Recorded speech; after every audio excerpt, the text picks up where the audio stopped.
the oath on the nominee. So when he gave the order, because of the scaring of the attack on her, she refused. She couldn't get up. So I was encouraging her. That is why you would have seen that I turned and I was telling her, get up, give the, you are supposed to listen to the chairman and not to any other person. So admittedly one here, he moved back, but unfortunately, the minority leader, the minority whip, had already lifted the chair and put it on the table, and Honorable Befi also lifted the second chair and put it on the table. Then they started pulling. When the order came from the minority chief whip, Muntutu cables no, Mungi table, Muntutu cables no, Mungi your friend saying tables no, and so on and so forth. So they started pulling. But because we were at the other side and the table is divided as you have seen, we held on to our tables and we were seated. Now, by what order or by what dint, and once that action was taking place, I don't know, Aziz now passed behind and came to the middle and helped in pushing the tables away. Who is Aziz? Jerry. Okay. And you mean Honorable Jerry? Honorable Jerry. Second deputy minority whip. Minority, not Jerry John Rawlings. Okay. So they started lifting the tables. While they were lifting the tables, the second table from your place was being taken care of by some other members of Goodwill who said that they shouldn't destroy government property. They shouldn't destroy public property.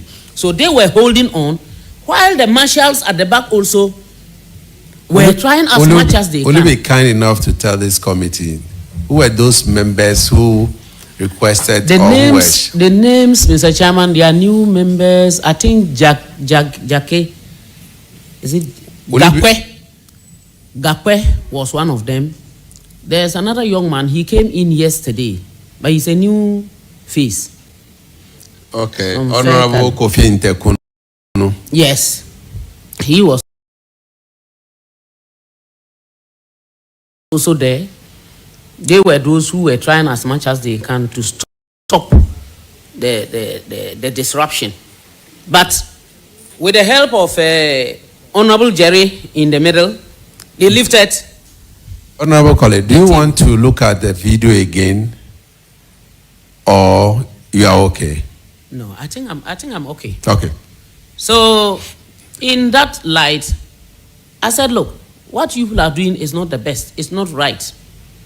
It's not good at all. So, at the end of the day, well, what really happened was an eyesore. While some of the officers, I think the police officers, were trying with the marshals to pull the speakers back, they were also pulling out, leading to the destruction or the spoiling of the speakers that you saw there. And because they lifted the table, and I think something along the line, because I was not really at that place, okay, might have happened, and then the leg of one of that table, the very first one where you are sitting, was broken. So the police and others, as you could see here, actually had no option than to help in carrying the table out. So I think that it was a very bad sin. It was not something good for us. And sometimes we need to be conscious and careful of the fact that although we are here as MPs, we owe it to the people of Ghana, especially our constituents. And I will use this, your medium, to urge each and everyone that we should be very careful in dealing with those that we are working with who are not members of parliament, especially the women the police, the marshal's office, they respect us a lot. They fear. So sometimes some of the things, they are not, I mean, it's out of respect, not fear. If I say fear, it's just lack of a better word. So we need to know that sometimes they are not able to react as we think. I am saying this because someone can say that, but what were the marshals doing? Meanwhile, the chamber too was sitting. So they were we'll busy get to there. the marshal. So I am just using the thank video. you so much for narrating what you saw on that day. Colleagues, do you have any question for the honorable witness?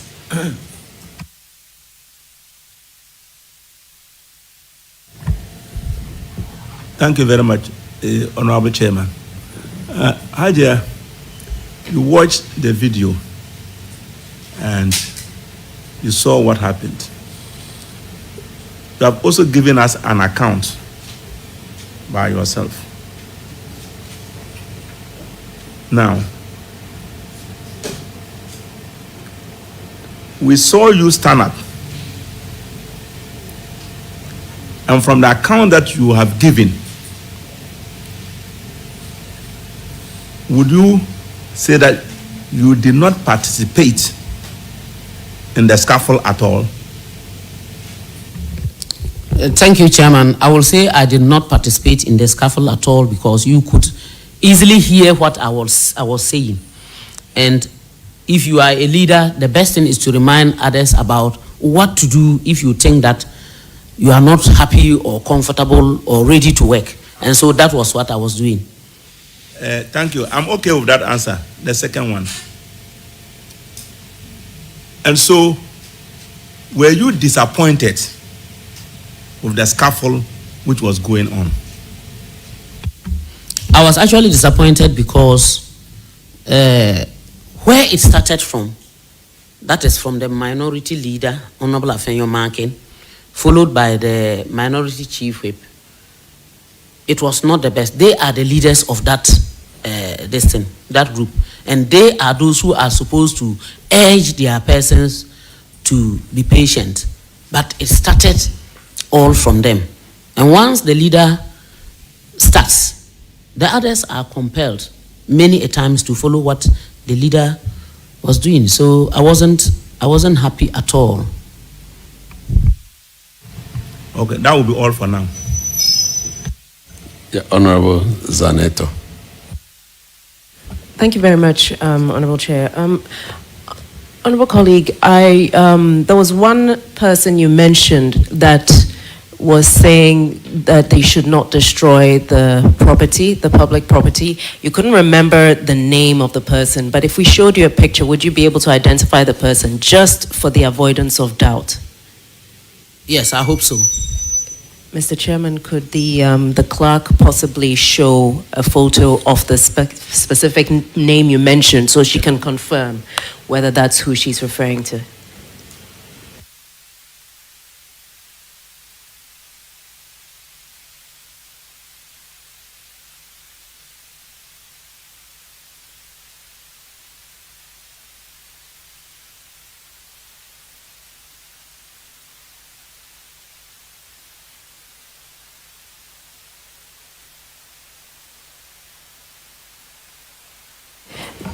The name that Honorable Chair mentioned was Emmanuel Intekuni. So if you find the picture, can you find out from the Honorable Member whether she recognizes the person?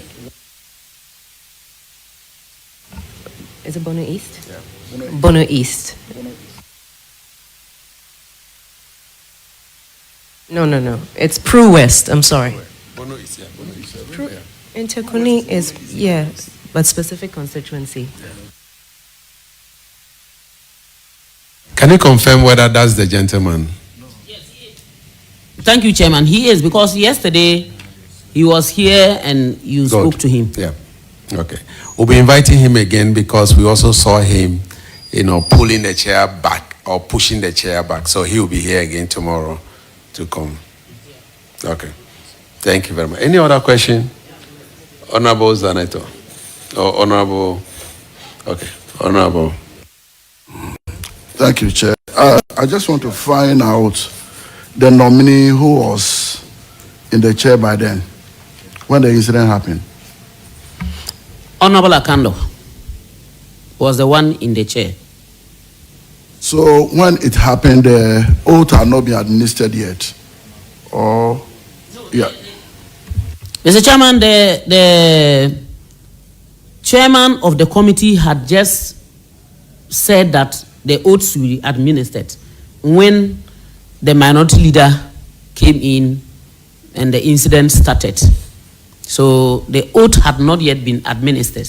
So that led to my getting up and telling the lady that she had been told to administer the oath by the chairman.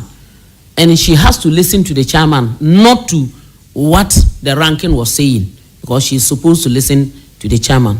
So you could see I turned and I was looking here and telling her she should administer the oath.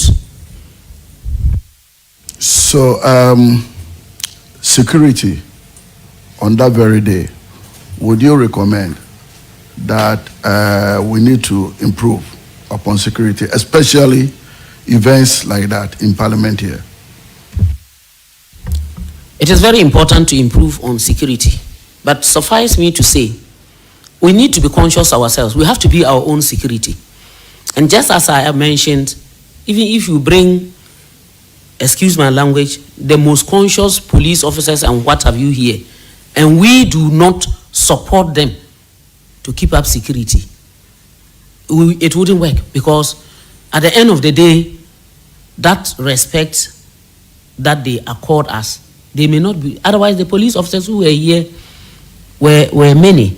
The second form by which we can, I will say, improve on our security is reducing the number of persons who will come in. Now, the third, I will say, is that those who come in here, if the committee members are 11, they should be 11, while the subject matter members, 2 each, that is 4, making it 5, should be the only ones. So that when there is an incident, nobody is taken as an outsider or having come here to cause a problem. But last but not the least is that leaders of both sides, minority and majority, should try as much as we can to hold ourselves to the fact that once you are leading, you don't encourage mayhem or problems. If we do it that way, then it will help us. Honorable Hajia Ladi Ayi Ayamba, we thank you for attending upon this committee. You are honorably discharged. And if you have any question again, we'll call upon you. Thank you very much. Thank you, Chairman, for having me. I'm grateful. The next witness, we will take Honorable Tibless. Honorable Tibless, you do not watch the video. You did? Okay. So we'll take you and then we'll go straight to the marshal. 10 minutes, honorable members. Can you administer the oath?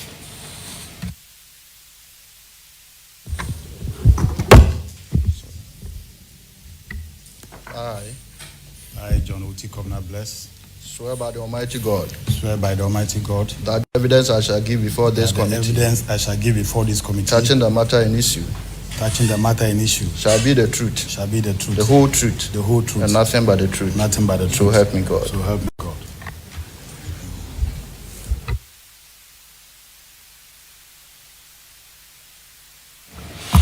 Honorable John Otibless, we saw you in the video. No, we saw a gentleman in the video who looks like you.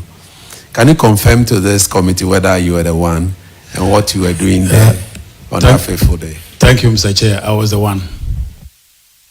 So can you confirm to this committee, because the list that we have for members of the appointment committee, your name wasn't there. You were there as a member of parliament. What were you doing there? Thank you, Mr. Chairman. As you know, as usual, I was there to solidarize with some of our colleagues, a brother, Joseph Nengpe, and Kofi Adams, who happened to be a member of my regional caucus. So I was there to solidarize with them. So can you tell this committee what you saw on that day? Please summarize it for us, because we have a lot of witnesses today. Chairman, this is a straightforward matter. What I saw was that the ranking member for health, that is on the MPP side, and another Mpre, that is the minority chief whip, they all initially wanted a candidate to be vetted. Sorry, can you tell us who the ranking member of health is so that we can? Well, I don't know his name. He's a TikTok member. I think he was the chairman, and now he's now the ranking member for health. He and another Mpre, and most of the minority side wanted a candidate to be vetted. Can you identify him in the video? Of course, I definitely. So we'll play the video for you to identify him in the video. Okay. There are pictures. I saw Okay. the clerks holding a book of a document with pictures. So that's for new members. Oh, okay. We don't have the old ones here. Is it Dr. Efriye? I think so. I think he's a doctor, a medical doctor. He's the one. So we want to play the video for you too. Please, can you play the video for the witness to see whether he can identify?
You can't find him, eh?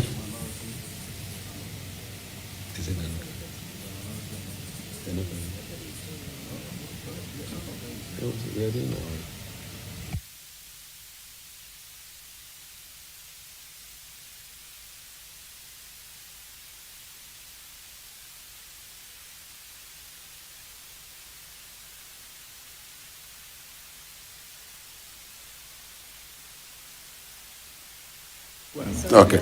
So if you are not able to find him, we will get to know who the ranking member, because now we don't have the committees in place. So we'll find out who was here on that day from the minority side. Yeah. Now, can you continue with your... Yes, Mr. Chairman, I think the Dr. Afriye, I think he's the one. He was the chairman for the health committee when they were in power. So definitely, now that they are in opposition, he is going to be the ranking member. Before the incident started, he actually walked to Afenyo, and I was watching them. He came to plead with Afenyo to allow Akando to be vetted, and Afenyo stopped him. He actually snubbed him. Yes, he snubbed him. And the minority whip, Anodon Mpre, also wanted Akando to be vetted, but my minority leader rejected their request and said whatever will happen was going to happen. And I was watching them. So, Mr. Chairman, this is a simple and straight matter. All the things that happened that day is or was caused by the minority leader. Why am I saying this? A leader who watches or stands for his subordinates or members to vandalize, destroy public properties without uttering a word, without stopping them, is as guilty as the members. Because you know, Parliament, we take instruction for our leadership. MPs will respect our leadership. Whatever your leader will tell you. Well, you cannot pass judgment for us. This committee is to do its work. So that is your opinion. Members of this committee will sit down and then come out with our opinion and report. And then you can have the opportunity to debate the report. Okay? Yeah. Thank you. Continue. Unless you don't have anything to say. Yes, like I said, it's a straightforward matter. What I saw was that the minority leader instigated his people to misbehave. It's as simple as that. If we all want the truth, this is nothing but the truth. Thank you very much. Honorable members, do you have a question for Honorable Otibles? Honorable Otibles, you said you were there. Did you participate in the scuffle that went on? Mr. Chairman, no. I was more or less an advisor. I advised most of them to desist from that. Otibles is not a violent person. I believe in the truth and protecting whatever belongs to the people. And so, you did not pull anybody, you did not push anybody, you did not pull any furniture, and you did not push any furniture. Not at all, Mr. Chairman. That will be all for now. Any other question?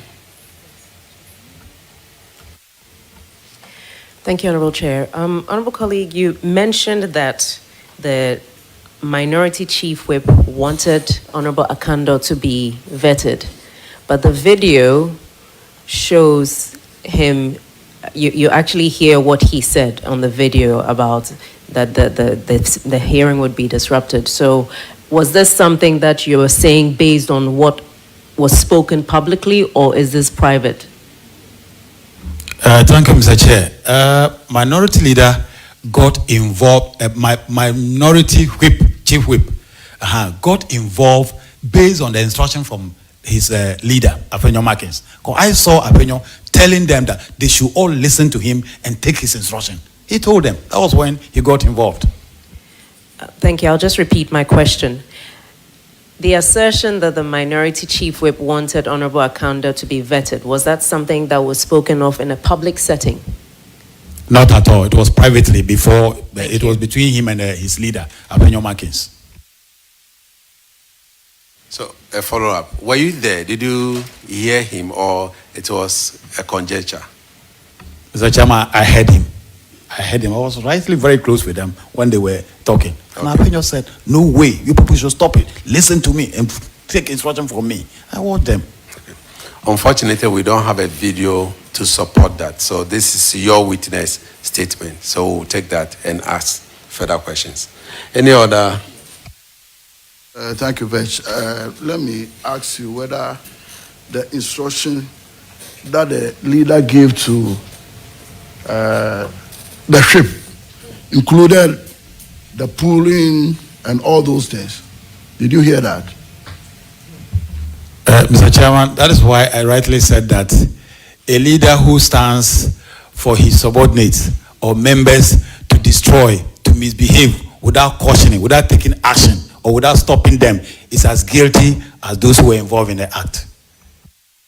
Yeah, I asked the question because we all heard some of the statements that came from the whip, minority whip. But as to what you heard, at least it wasn't very loud enough. So that was why I was asking whether that instruction also came from the leader, as to whether they should be pulling the chairs, they should be destroying the cables and other things. Because that was so very audible when we listened to the video from the minority chief whip. Mr. Chairman, once the leader advised that what was going to happen, and so it means that whatever happened was endorsed by the leader.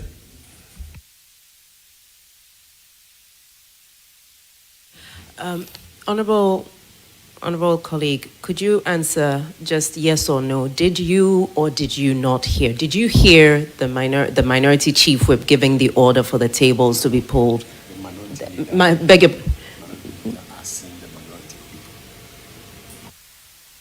So the question was, did you hear the minority leader telling the minority whip to advise or instruct his people to pull the chairs? Yeah, that was it. Yes or no? Yes, he did. You heard him? Yes, he did. Okay. Thank you.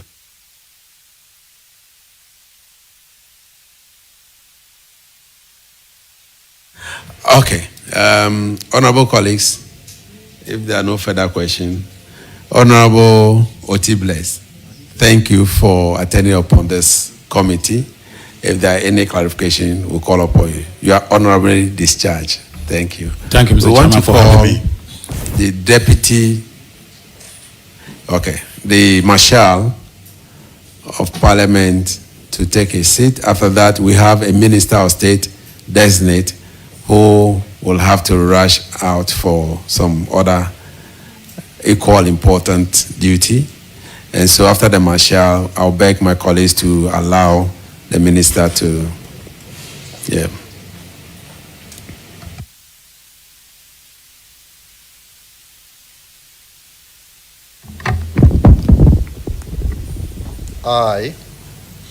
I, Lieutenant Colonel Samuel Kofi Ofosu, swear by the Almighty God swear by the Almighty God that the evidence I shall give before this committee that the evidence I shall give before this committee touching the matter in issue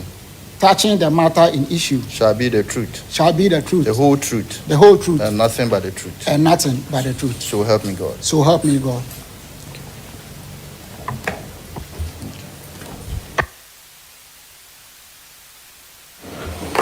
Lieutenant Colonel Samuel Kofi Ofosu, retire, right? Yes, Mr. Chairman. The Marshal of Parliament.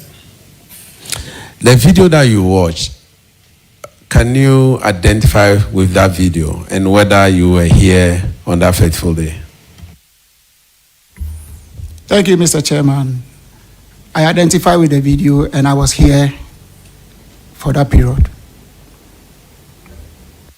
Can you tell this committee what really happened on that day from your perspective? Thank you, Mr. Chairman.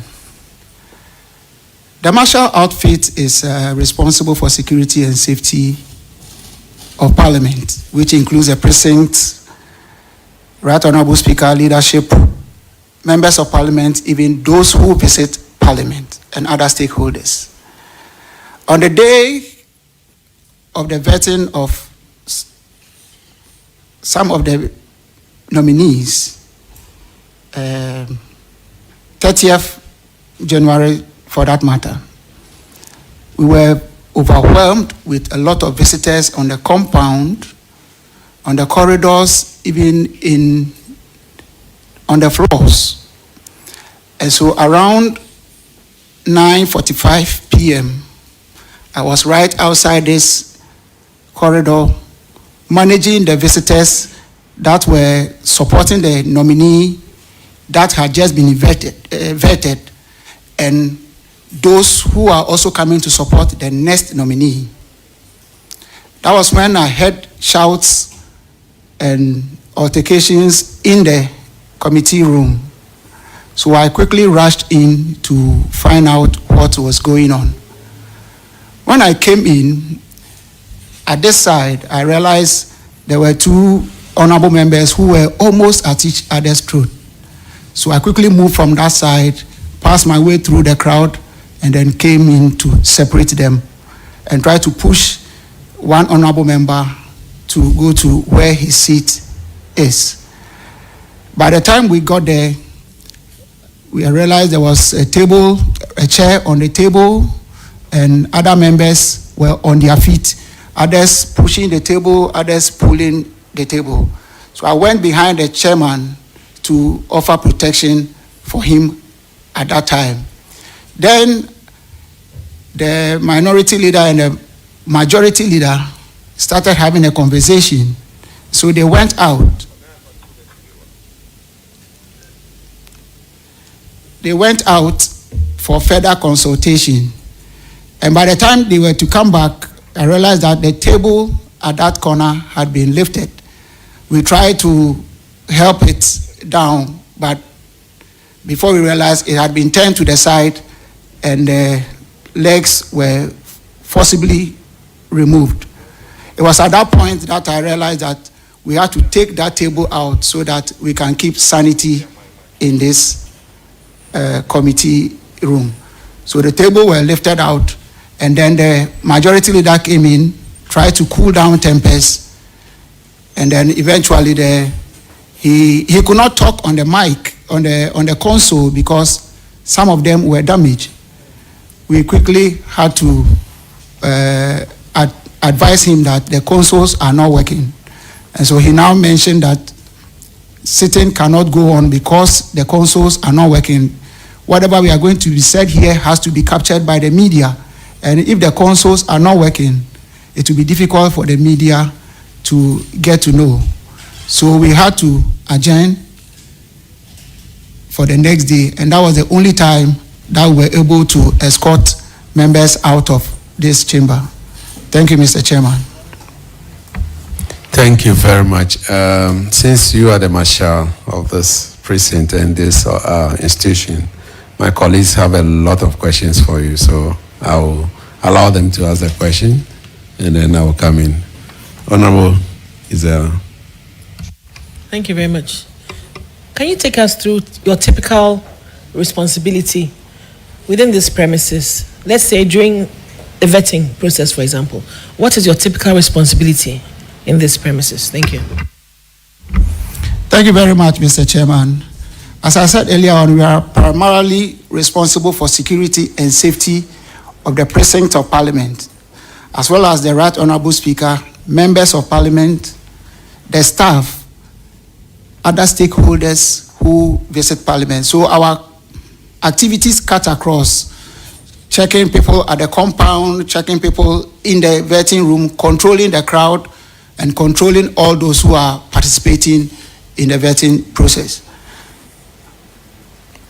Thank you. So if you see two honorable members literally at each other's throat, would you come in with the force to separate, or you'd... because by being here for a while, I realize that you're a bit diplomatic in some of your actions. Would you usually tear them apart? Thank you, Mr. Chairman. I think that's the first thing we do. We try to come in between them to separate them. They are honorable members, and we can't throw ourselves at them trying to put them on the ground. But diplomatically, we try to separate them and tell them that you are on TV or the whole world is looking at you. Honorable, don't do that. Don't do that. So we try to separate them.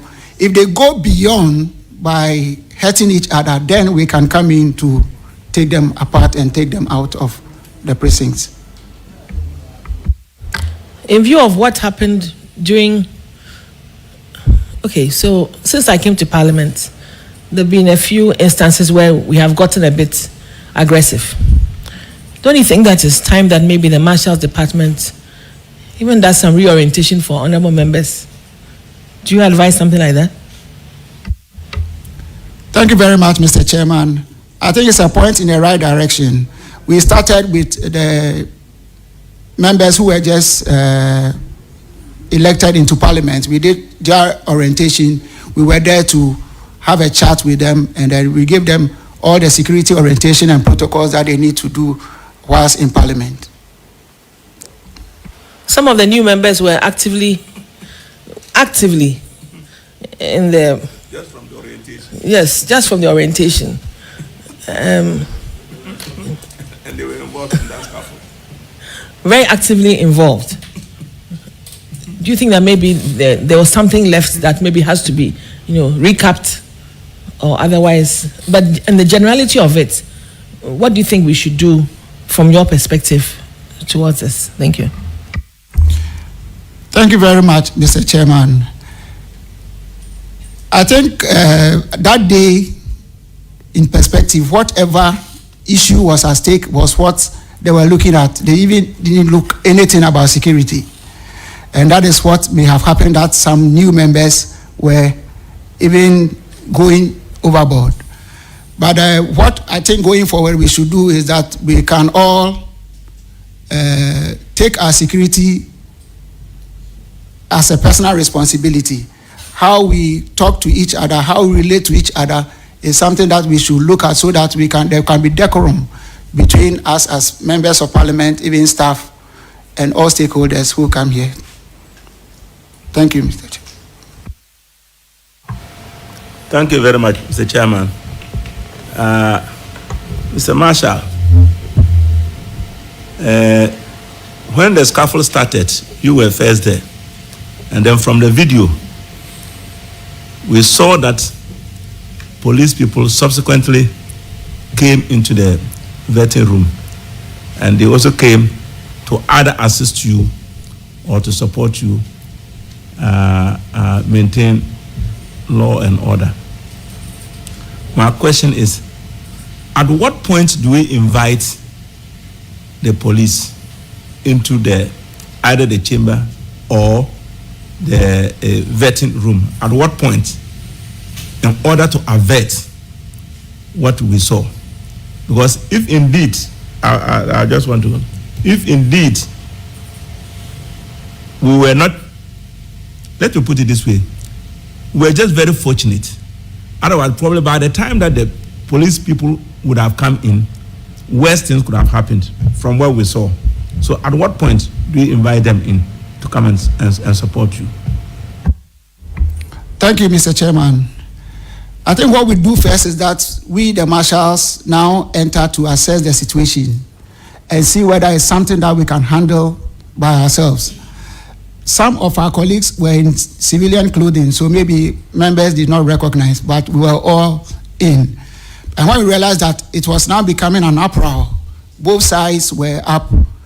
That is when we informed the police commander, and then the police came in so that we could avert the situation. Thank you, Mr. Chairman.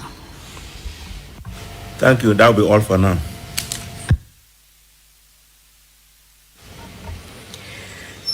Thank you, Honorable Chair. On the specific day when this occurred, you mentioned that you were trying to manage the crowd in the corridor. Was this the first time the building had been overwhelmed with crowds when it's time for betting? Thank you, Mr. Chairman. We have had such experiences before, but it wasn't up to this level at this time.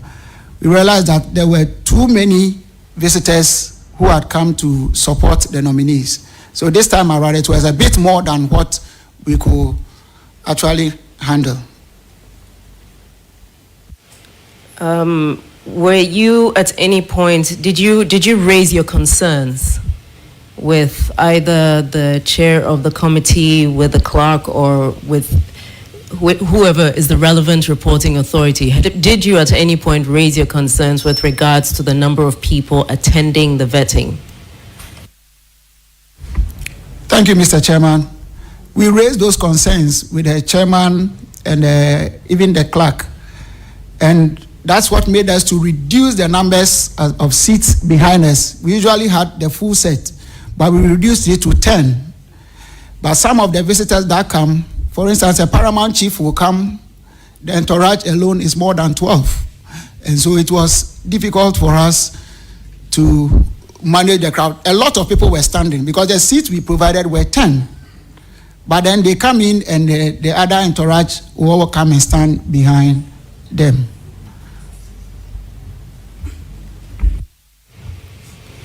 Do you have any standard operating procedures for what to do in the event that any chaotic situation happens in Parliament?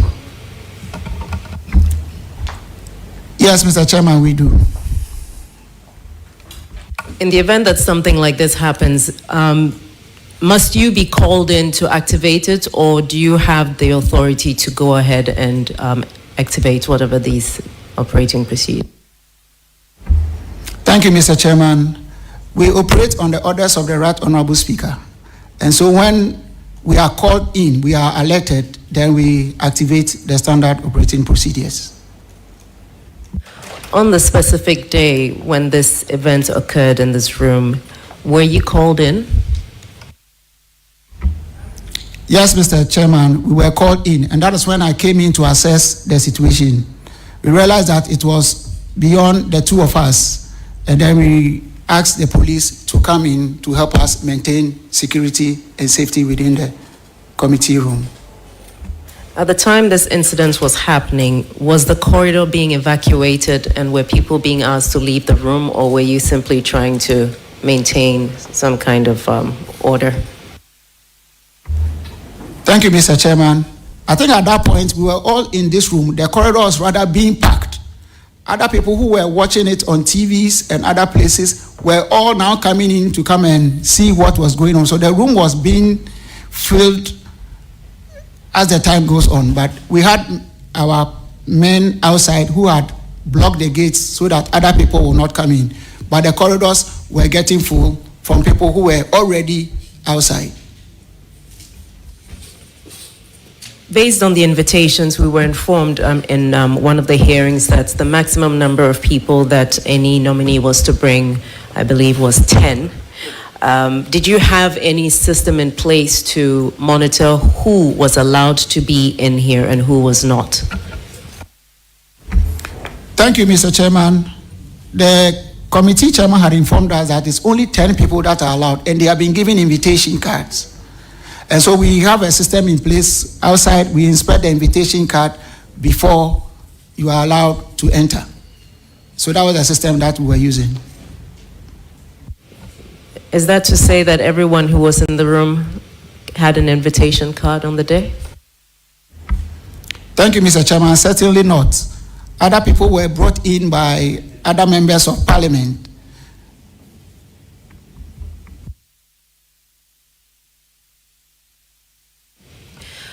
In retrospect, or perhaps looking forward, what suggestions would you make regarding how the rooms are populated, how the building is made accessible moving forward as a lesson from what we witnessed? Thank you, Mr. Chairman. I believe moving forward, it behooves on us, the nominees, to communicate same to our people, that we have been given a restricted number of invites. If it is 10, we agree with the 10, and we'll make provisions for the 10.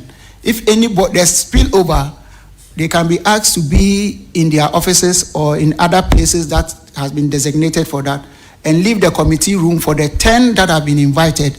That place we can be able to ensure cooperation and security within the committee room. Thank you, Mr. Chair. Yeah, thank you, Mr. Chair. There's a follow-up question here, so allow. Thank you. Just a follow-up question. Much as you mentioned the number 10, at the last time when I came, I counted the seats just to have an idea of the number of people in the room out of curiosity. And there were about 60. There are 2 on this side, 2 rows on this side, 3 or 4 in the middle, and also 2, and multiplying by the number, I saw at least 60, because I was curious to see how many people could we accommodate at a time. And at first, during the appointments committee sittings, we would not allow people to be standing in the alleys. Now we seem to have allowed people to be standing. Another vetting I saw, some were even sitting in front of the first row. Don't you think that we have relaxed the rules a bit? And that is why, suddenly there seems to be a bit of laxity in the system that we had, because I've been on the appointments committee for 3 years. We didn't used to have that, let me say, congestion. Let me put it that way. We didn't have that. Don't you think that we have relaxed the rules a bit? Thank you very much, Mr. Chairman. The 60 that you were talking about was the earlier sittings when we had allowed the whole place to be opened up. Now the chairman insisted that now we we stick with the 10. And that is when we arrange only 10 seats at the back. But whilst sitting is going on, we will see a member will enter with somebody. It's difficult to get a person out, and the person comes to add up to the number, and the number keeps going high. Those who were sitting down, I think it was the tradition of the paramount chief that was here, that when he sits, there should be some people sitting in front of him. And that was what happened the last time. Yeah, this is a follow-up. Mr. Marshall, you appear to be concerned only about people in this room which could pose security threat. You have not indicated to us your fears about outside the compound. So are you suggesting that people who come in, even if there were 1 million people, you don't bother about it? Because we have droves of people coming in, some drumming, some singing, and the whole parliament is turned into, an arena of a festival. Are you concerned about that, or you are not? Thank you very much, Mr. Chairman. It's of serious concern to us. It's something that we have never seen before. But this time around, we realized that it was happening. People were bussed, some all the way from Tamale and other places were bussed in. And because of their culture, they carry with them drums and the rest. We insisted that they should not play because this is an office. People are working. You can't be playing drums and the rest. You try to stop them. By the time you turn around to do other things, another group has come doing almost the same thing. So it was back and forth that we kept stopping them. But then we had a system at the gate to stop all buses that were coming in.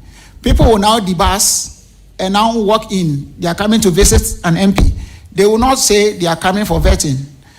They will go to the visitor center, take a visitor's ID. They are coming to visit an honorable member. You can't stop him because this is House of Parliament, open to the public. The person now goes to the honorable member.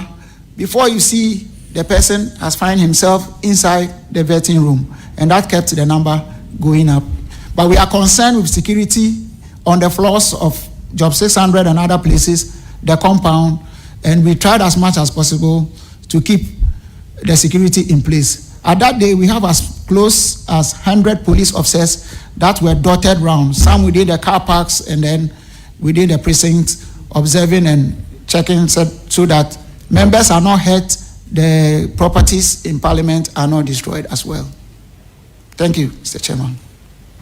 Okay, Honorable. Thank you very much, Chairman. Let me ask, some of the earlier witnesses indicated that they were here to protect the properties of the state. Let me ask you, would you agree with me that the security that was provided wasn't adequate? So that prompted these members of Parliament to join. And see, I know security is supposed to be provided by the Marshal, but they decided to join because they felt security we provided wasn't enough. Would you agree with me?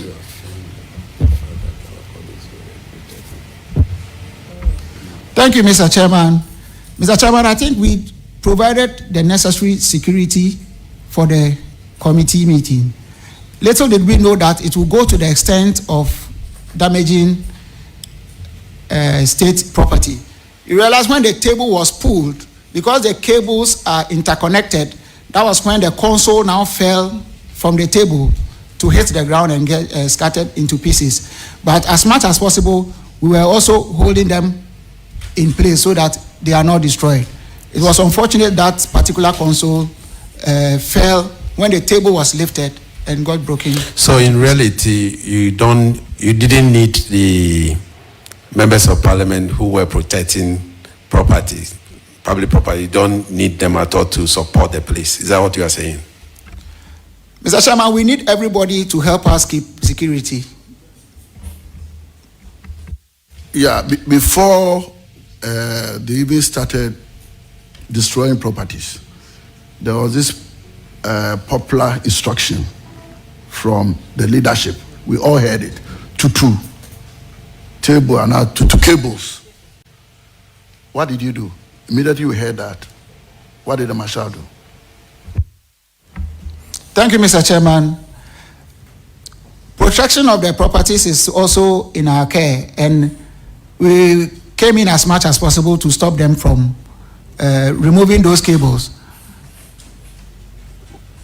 Some of the mics were on. Honorable members have on them and were speaking through it, so there was no way we could shut everything down, and we just had to protect what is there. It was unfortunate that the movement of the table that caused that console to fall. However, the rest were protected at that time. Chair, I just want to find out, because the instruction came before the distraction. You were here. And when the instruction came, he spoke into the mic. So everyone heard it. I'm asking the measures you took immediately, because if you had taken probably, for want of word, the right action, probably they couldn't have even acted the way they did, because we all heard it. I wasn't here, but I was just watching it on television, and you could hear that cable to table. And so at that time, Honorable colleague, he mentioned that he wasn't here when the whole thing started. He was within the corridor. When he realized that there was altercation, he decided to come in. Was that it? Yes, Mr. Chairman. So you didn't hear that there was this shout from one of the leaders that to cable no tree, to cables no tree table no. Thank you, Mr. Chairman. I was in when that particular statement was made. However, well, all our eyes were on the table and looking at those who maybe attempt to hold any of the console or table or cables to pull. Those that attempted, we tried to ward them off. But the unfortunate thing was the dragging of the table, the forceful dragging of the table caused that console to fall and split into pieces.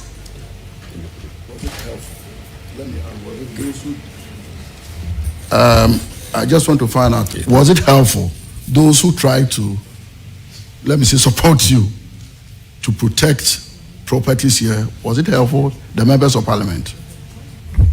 Yes, Mr. Chairman, it was helpful. They kept bringing the tables back, otherwise more of the consoles may have gotten damaged at that point. Okay, Lieutenant Colonel Samuel Kofi Ofoso, we will discharge you now. We may call on you again. There are few questions that we'll need to ask you before we finalize our report. So once again, you are discharged. Thank you very much for attending upon this committee. We now call upon Honorable Minister Designate for Health. Thank you very much, Chairman. Honorable Kwabena Minta Akando.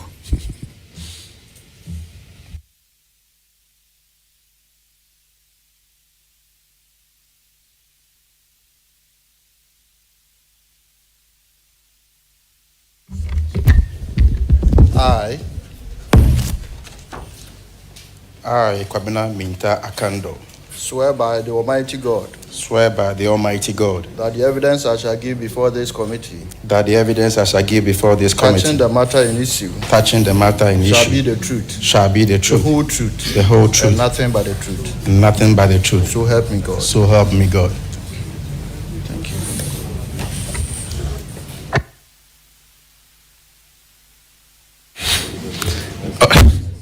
Honorable Akando, you were not here when we played the video. Do you want us to play the video again for you? Yes, Mr. Chairman.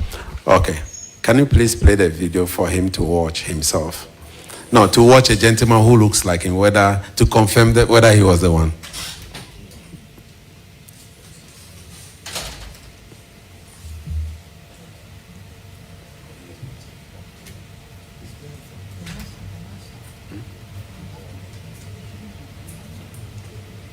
There are two marshals. The second, the top guy.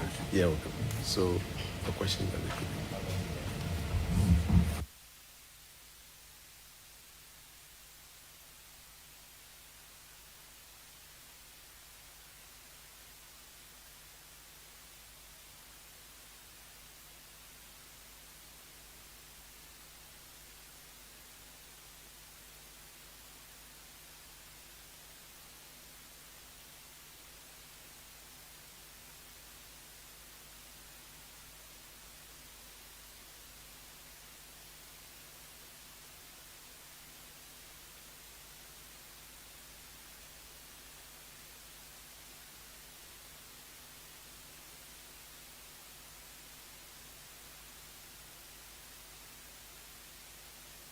Yes, Honorable Akando.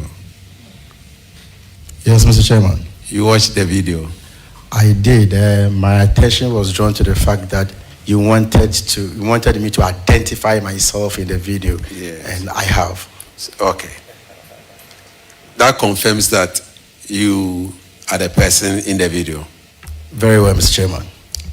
On the 30th of January, when the nominee for the Ministry of Health portfolio was to be vetted, were you here? Mr. Chairman, I was the same person. Can you tell us what happened on that fateful day? In a brief, since you have to go somewhere. Brief. Thank you, Mr. Chairman. Mr. Chairman, I was invited by the appointment committee to appear before them on the 30th. Mr. Chairman, in the morning of the 30th, I called the clerk to the committee, Madam Gifty, to send me the program, the timetable. Mr. Chairman, when she sent me the timetable, my name was moved from on the 30th to 31st. So I quickly called her back and I said he had given me the wrong timetable. And she indicated to me that it was a right timetable, but they have reviewed it and that he was going to send me the new one and that I was supposed to be vetted on that day. Mr. Chairman, before then, immediately I saw that my name had been moved to 31st. Then I called the leadership of the committee, the appointment committee, to indicate to them that I had no notice whatsoever that my name had been moved to 31st. And my people had already started the journey and arrived in Accra, and so I was at a loss. And so both sides of the committee indicated to me that I was going to be vetted. In fact, my chief whip, the majority chief whip, indicated to me that if I had not had any clear instructions from them, why should I panic? And that I should get ready to appear before the committee. So I was held in the holding room for some time. I mean, you are going to be the second person, third person, fourth person, in that order. So at a point in time, the clerk came to the holding room and then called us to come and sit in the room. So I came in. I thought I was even going to be vetted. I saw the minister designated for transport took his seat, and then I had to come and sit close by. So immediately after the minister designated for transport, I took my seat. And then the chairman of the committee instructed that they should administer the oath. That's why I saw that the minority members of the committee started saying they wouldn't agree, and that everything started going wayward. Thank you very much, Honorable Minister Designate. Colleagues, do you have questions for the witness? Thank you, Chairman. So, Honorable Minister Designate, when you saw the commotion from the video that we have seen, you kept glued to your seat. Were you hopeful that you were going to be vetted in spite of all that was going on? Very much so, Mr. Chairman. I thought that, well, we usually disagree at the committee meetings, and finally, in most of the cases, cool heads will prevail, and then we continue our work. So I thought it was one of those instances. So eventually, you could not be vetted. Were you disappointed? Very, very, very much disappointed, Mr. Chairman. I had to make room for my guests, my visitors, paramount chiefs. I mean, they were quite some number, and it caused a lot of inconveniences to me. It didn't cost you money. It cost you only inconvenience. It cost me a lot of money, Mr. Chairman. Okay, that will be all for now.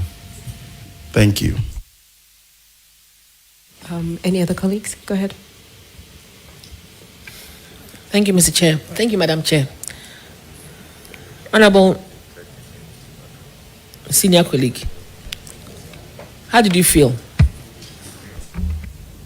At the time, when all this was going on around you? Because actually it was just right at your time that this happened. How did you feel?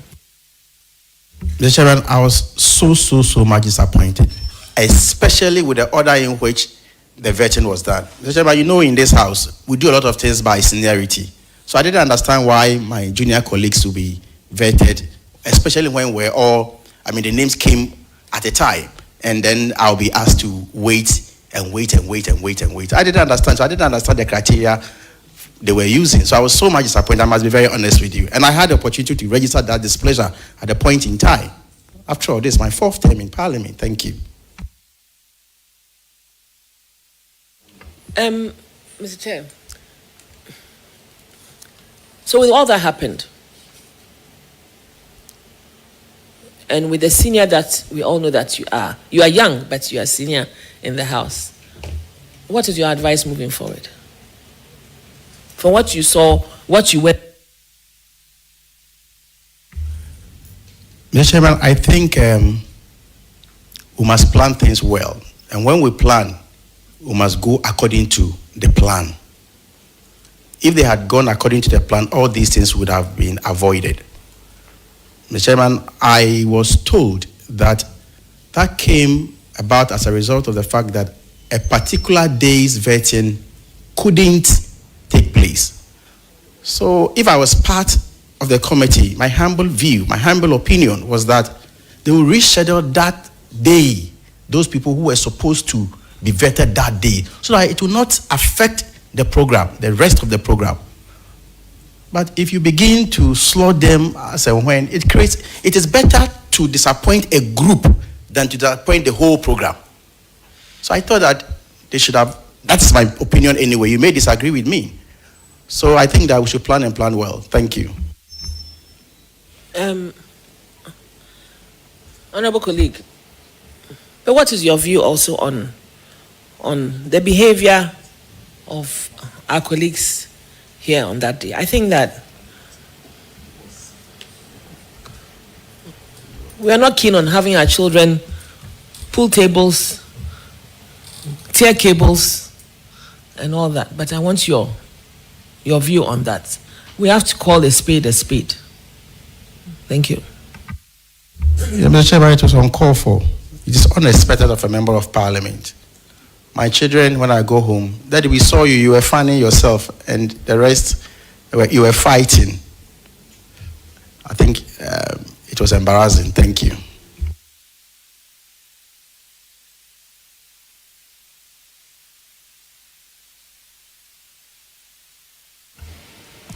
Well, Honorable Minister Designate, were you part of the struggle? Did you fight anybody? Mr. Chairman, I have been approved. Thank you.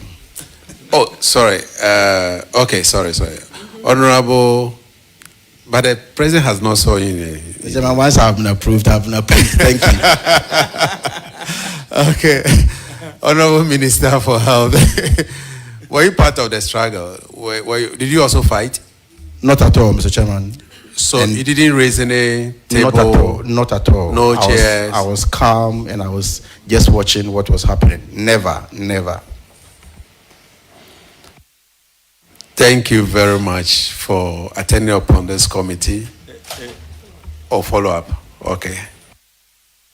Mr. Chair, the clerk, she came to give some initial evidence on the other day that we met, but she was standing right by you, to your left side. What was the engagement between you and her? Well, Mr. Chairman, she kept looking at the direction of Mr. Chairman to see whether or not she could be given instructions to administer the oath. And so even at the point in time when the chairman had given the instruction, she was still cool and she wanted everything to calm down before she does so. So I didn't hear her talk, and she kept telling me I should just wait, cool down. That's all. I mean, Yeah.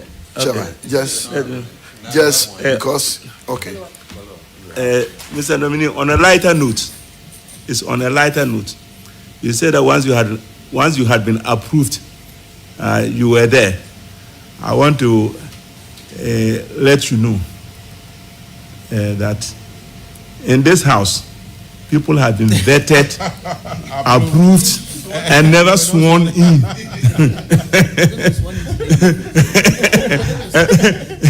In fact, to add to it, they were actually in the swearing room and they were not sworn in.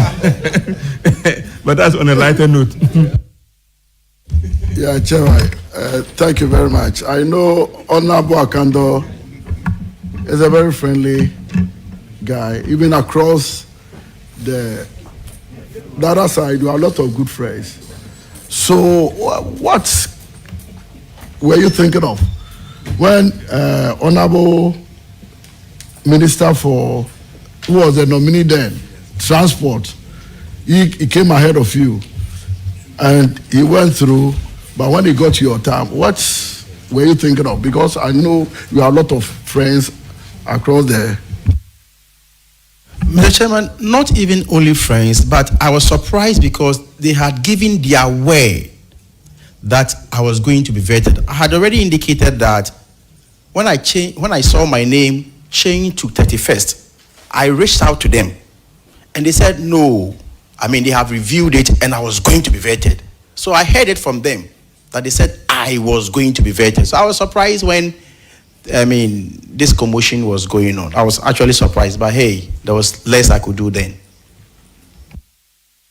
Thank you very much for attending upon this committee. In less than a week, you've attended upon vetting committee and then special committee to find out what happened on your day of vetting. We will call upon you again before we'll finalize our report. Thank you very much. And we wish you all the best today. Thank you, Mr. Chairman.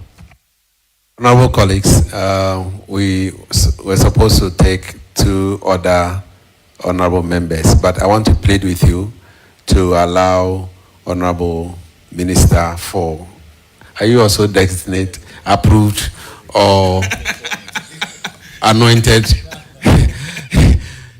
Foreign Affairs to, since they have to go for their swearing in, I want to plead with you to allow him to.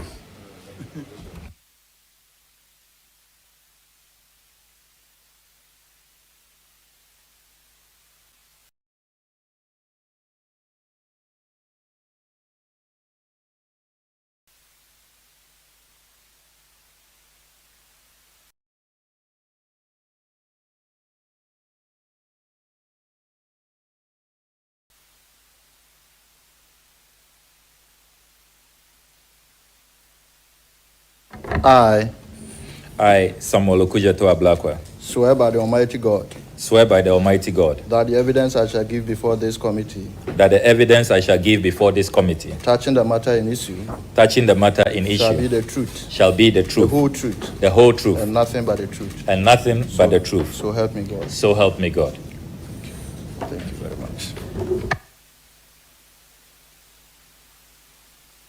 Thank you, Honorable Samuel Okujeto Ablakwa, son of man, Minister for Foreign Affairs.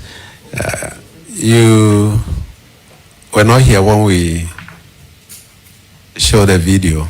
Would you like to watch the video again to identify whether you were here on that fateful day?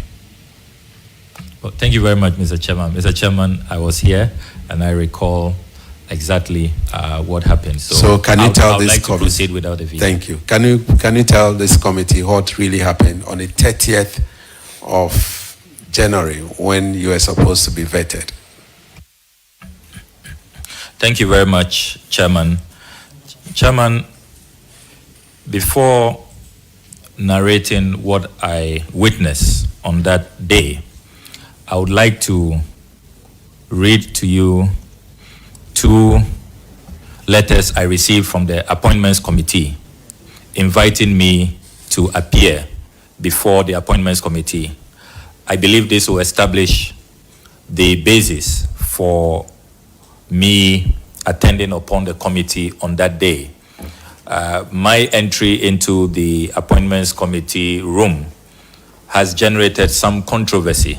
I have heard the minority leader and some members of the MPP suggest that I was smuggled in and that I and my guests, including my wife, had no business showing up on that day.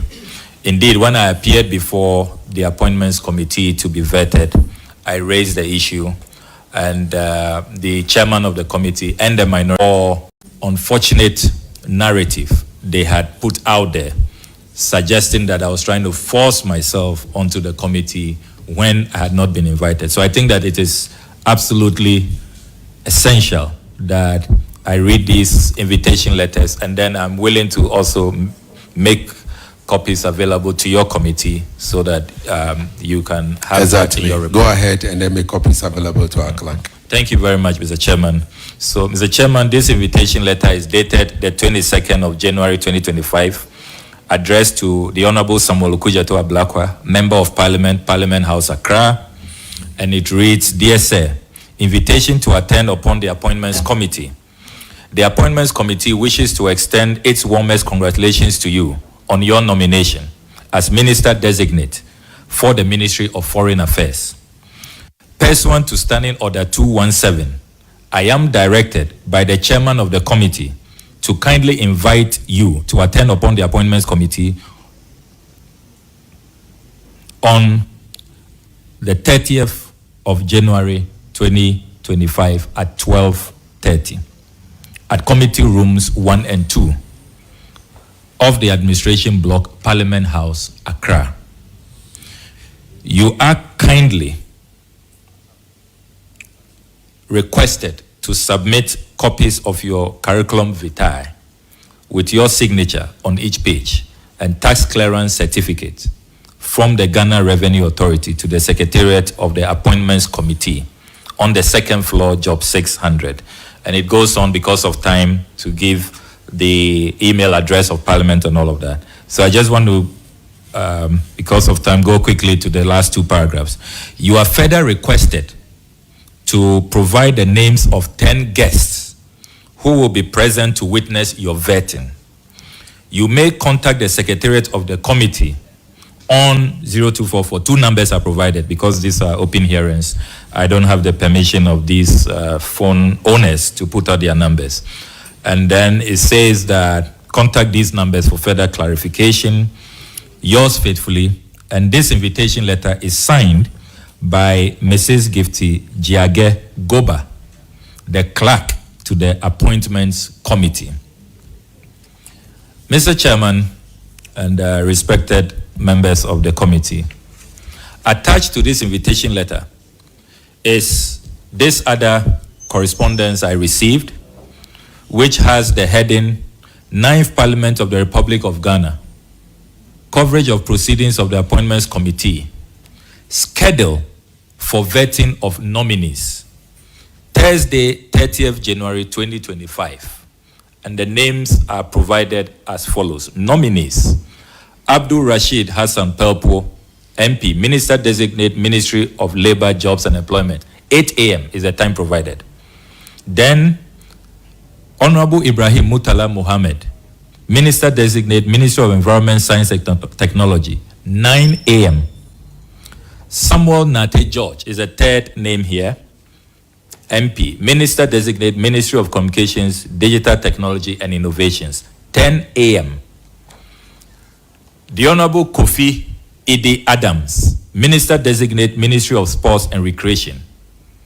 11 a.m. Then there is lunch break at 12 noon. Then I was to come immediately after the lunch break. It's here, fifth nominee, Honorable Samuel Okudzeto Ablakwa, Minister Designate, Ministry of Foreign Affairs, 12:30. So they were anticipating that they'll have a 30-minute lunch, and then I will be vetted at 12:30. There are 3 other names after me, if you don't mind. The Honorable Joseph Bukari Nikpe, MP, Minister Designate, Ministry of Transport, 1:30 p.m. The Honorable Isifu Seidu, MP, Minister of State, Climate Change and Sustainability, 2:30 p.m. And the final name for that day, the 30th of January, is Mrs. Charity Gardiner, Minister Designate, Ahafu Region, 3:30 p.m. So this was attached. 8 nominees were supposed to appear on that day. So I want to state for the record that I was not smuggled in. I was asked to be present here with my guests for a session at 12:30 p.m. to be vetted. And we waited and waited and waited until I was prompted at about 8 p.m. thereabout that just a clarification. I can now come in. Clarification. You mentioned 2 letters. Is it the attachment that is the second one? Yes, please. Okay. Yes, please. So it's the attachment I referred to. So I want to state for the record that it is based on this invitation letter that I duly composed the delegation, which included paramount chiefs from the North Tongue traditional area, chiefs from Anglo, where I also hail from both Anglo and Tong, as chairman, you know. Then the Tepahine, the paramount chief of the Tepa traditional area in the Ashanti region. I've served as Imrantia Hine in Tepa for more than 12 years now. And so I have very strong, alliances with the good people of Tepa in the Ashanti region. They gladly joined me here, my dear wife, and the members of Oral, the Oral team I'm very proud of. I'm told that the reason why I'm coming under a lot of attacks and tribulation is because of Oral, but I remain proud of the work we are doing at Oral. So the Oral team members were here to support me. So that's really the delegation I composed. And I received prompting from the chief whip that we could now come in at about 8 p.m. So we were expecting that we will be vetted that evening, and that our chiefs and these eminent guests will be apologized to, that you asked us to come at 12:30, is 8 p.m. But to our surprise, we entered the room and we faced hostilities when particularly our colleagues on the minority side saw me entering with my delegation. They got very furious. What am I doing here?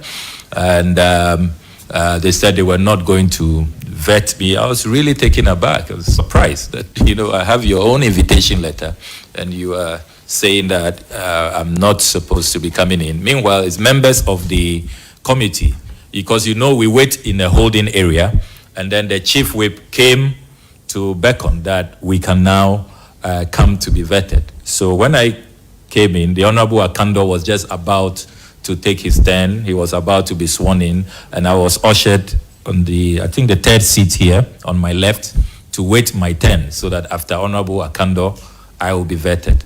And then the whole hostilities began, and the degeneration into violence, what clearly was despicable. We were traumatized, and I was really embarrassed as a member of parliament, because I recall paramount chiefs asking me, is that what you people do here? What's the meaning of that? I mean, and there was one chief who told me he even feared for his life. So some of them had to, quickly just escape, because they didn't know if the violence, the way tables were being carried and destruction going on, if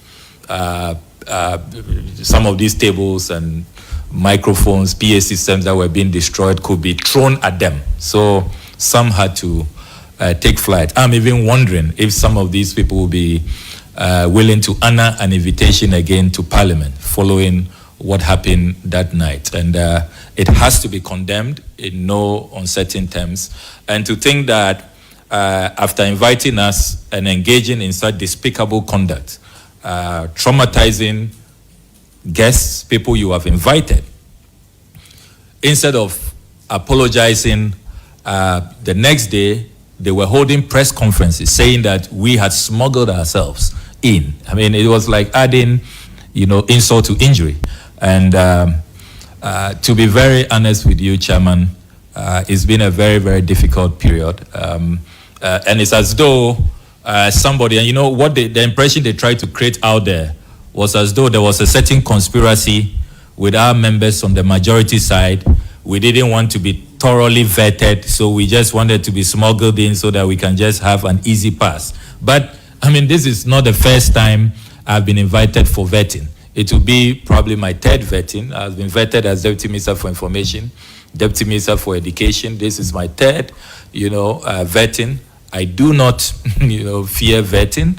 I had nothing to worry about, nothing to fear, because I believe that I've always discharged myself in public office with integrity and honor, and there was really nothing to fear. So why would I conspire with majority colleagues to, just be smuggled in at night and just have an easy pass?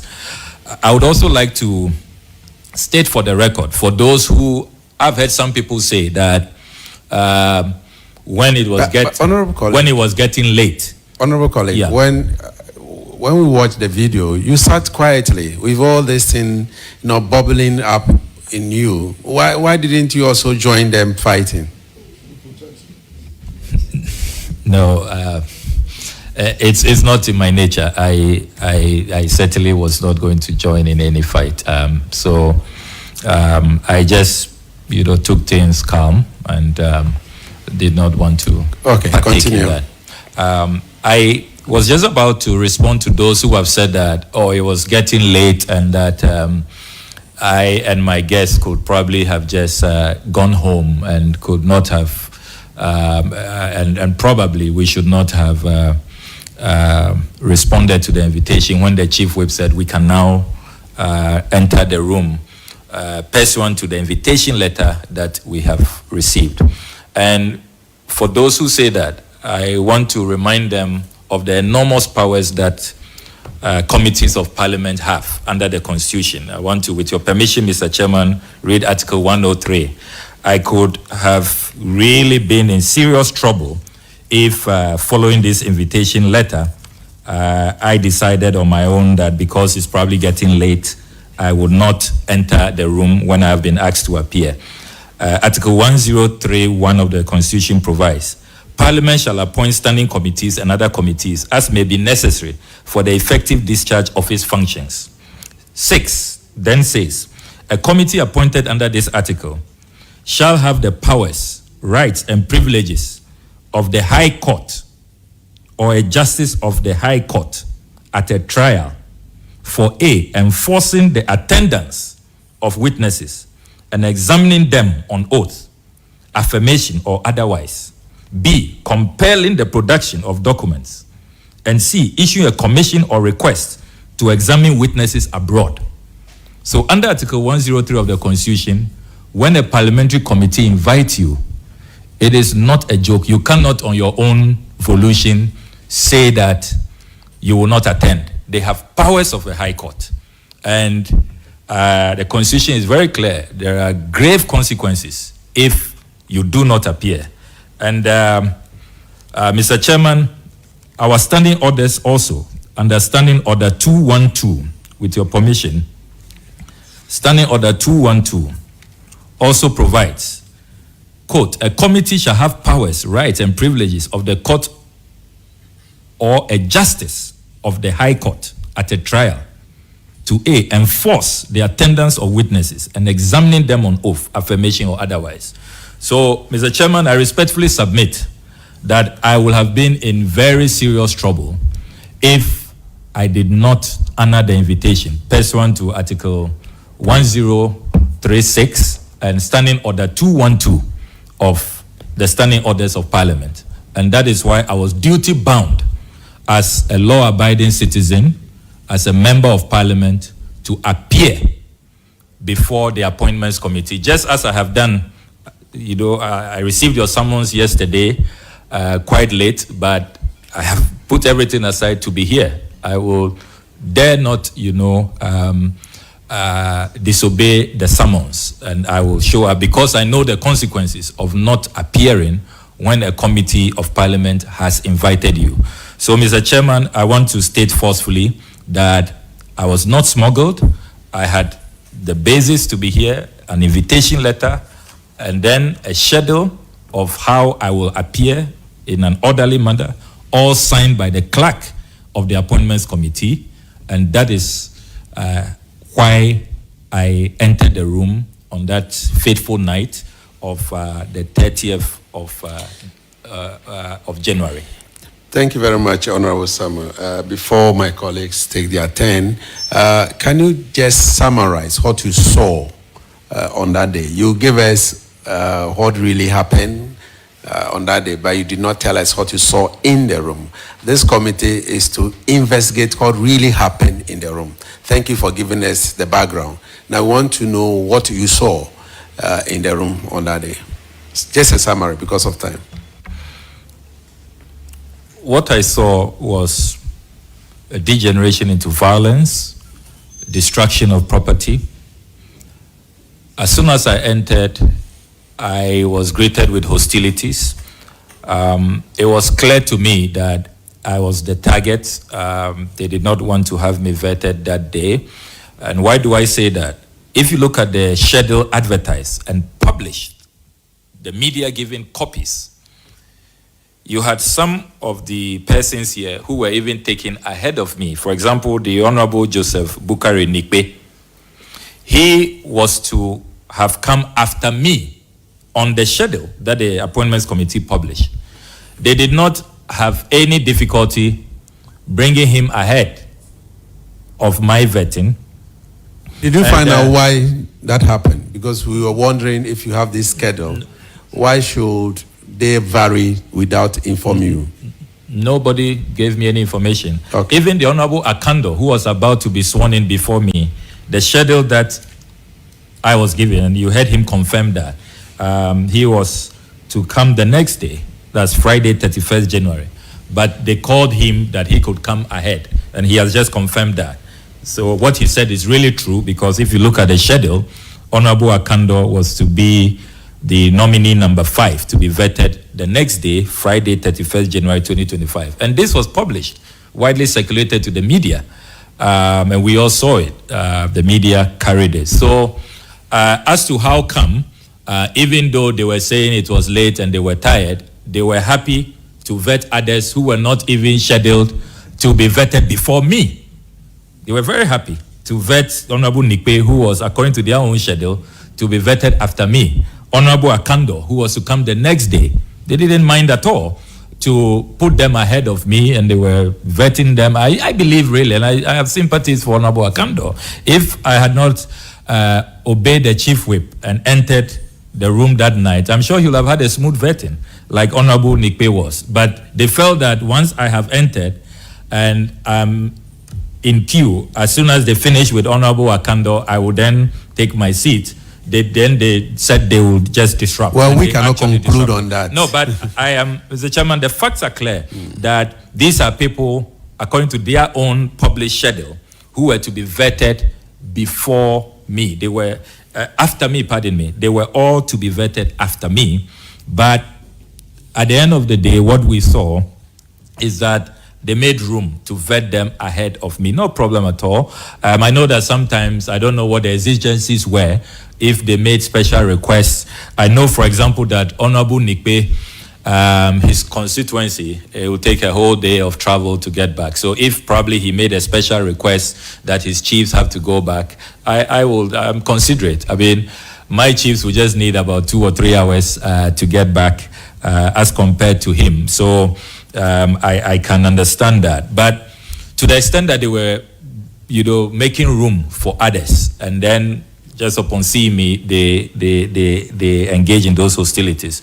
What I saw clearly was an attempt to totally disrupt the proceedings, and they actually proceeded to disrupt the proceedings. I heard the minority leader say, actually threaten the clerk, Madam Gifty Jage Goba, that she dares not swear in Honorable Akando, that if you did, you will see. You are a partisan clerk. I heard these words clearly. You are a partisan clerk. Don't swear in Honorable Akando. If you dare, you see what I will do to you. You know, naked threats. And then he got up. The chairman was screaming, order, order. They undermined the authority of the chairman, the Honorable Bernard Ahiafo. They even pushed him aside.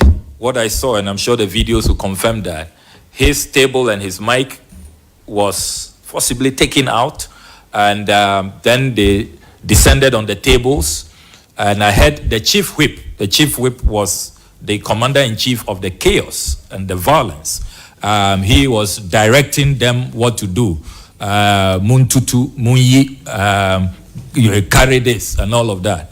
You know, he really decided to be the leader of the mayhem. After the minority leader had given the signals, had threatened the clerk not to swear in Honorable Akando, then the chief whip took, the minority chief whip, the Honorable Anodompre, then took over and So, then directed the violence that happened. Who we didn't see that in the video, that the chairman's microphone was taken away. Who took the microphone, the chairman's microphone away? So what I recall, you had the minority MPs. I recall Jerry. I recall the Honorable Tampuli, and they were in the thick of affairs with the minority chief whip, Honorable Anodompre, directing. And I heard him clearly because the mics were on, and even though I was seated here calmly, I could see and hear all of what was going on. And he said, Muntutu, Munyiyi. But you can't confirm who took the chairman's microphone. I would need to refresh my memory on that. Okay, on because that we don't have one. on record. Yeah.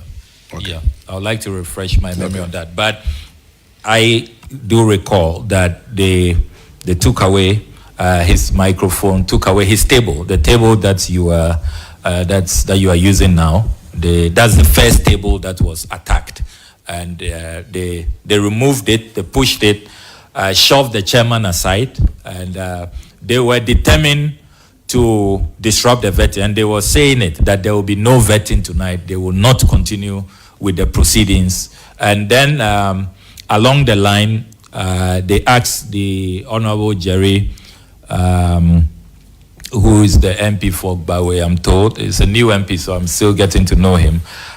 He then came to stand here and physically tried to stop the clerk from swearing in Honorable Akando, who was just about to be sworn in. I recall he was standing holding the Bible, waiting to be sworn in.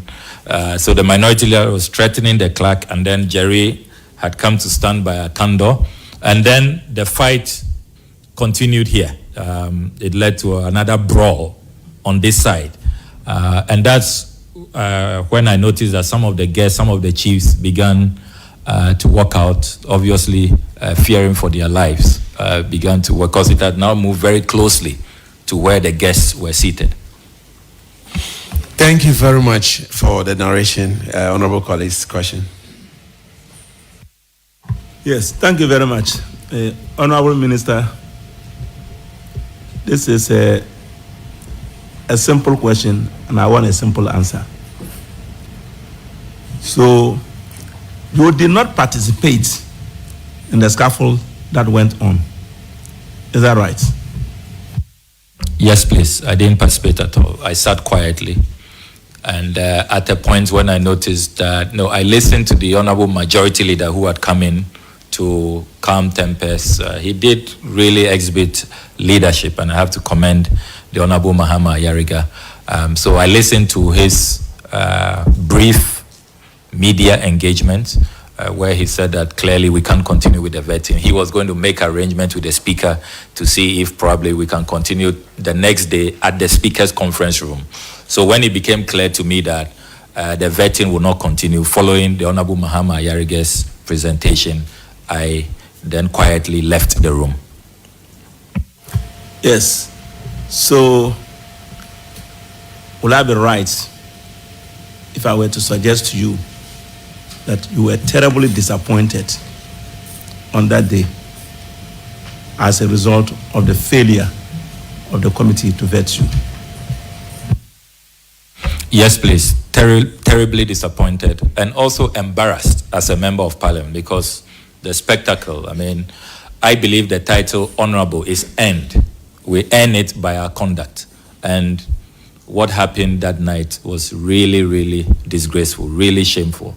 And the sad part is that it was the same week that this same minority chief whip had brought up a matter on the floor at plenary that he had been called silly by someone and he would not accept it, and parliament must be shown respect and all of that. The same week, in less, just under 48 hours, this kind of conduct. So I wasn't surprised the next day there was a lot of bashing of parliament. And unfortunately, when the bashing is going on, all of us are brought into disrepute and become fair targets. And you can't blame the general public. They say, oh, look at them.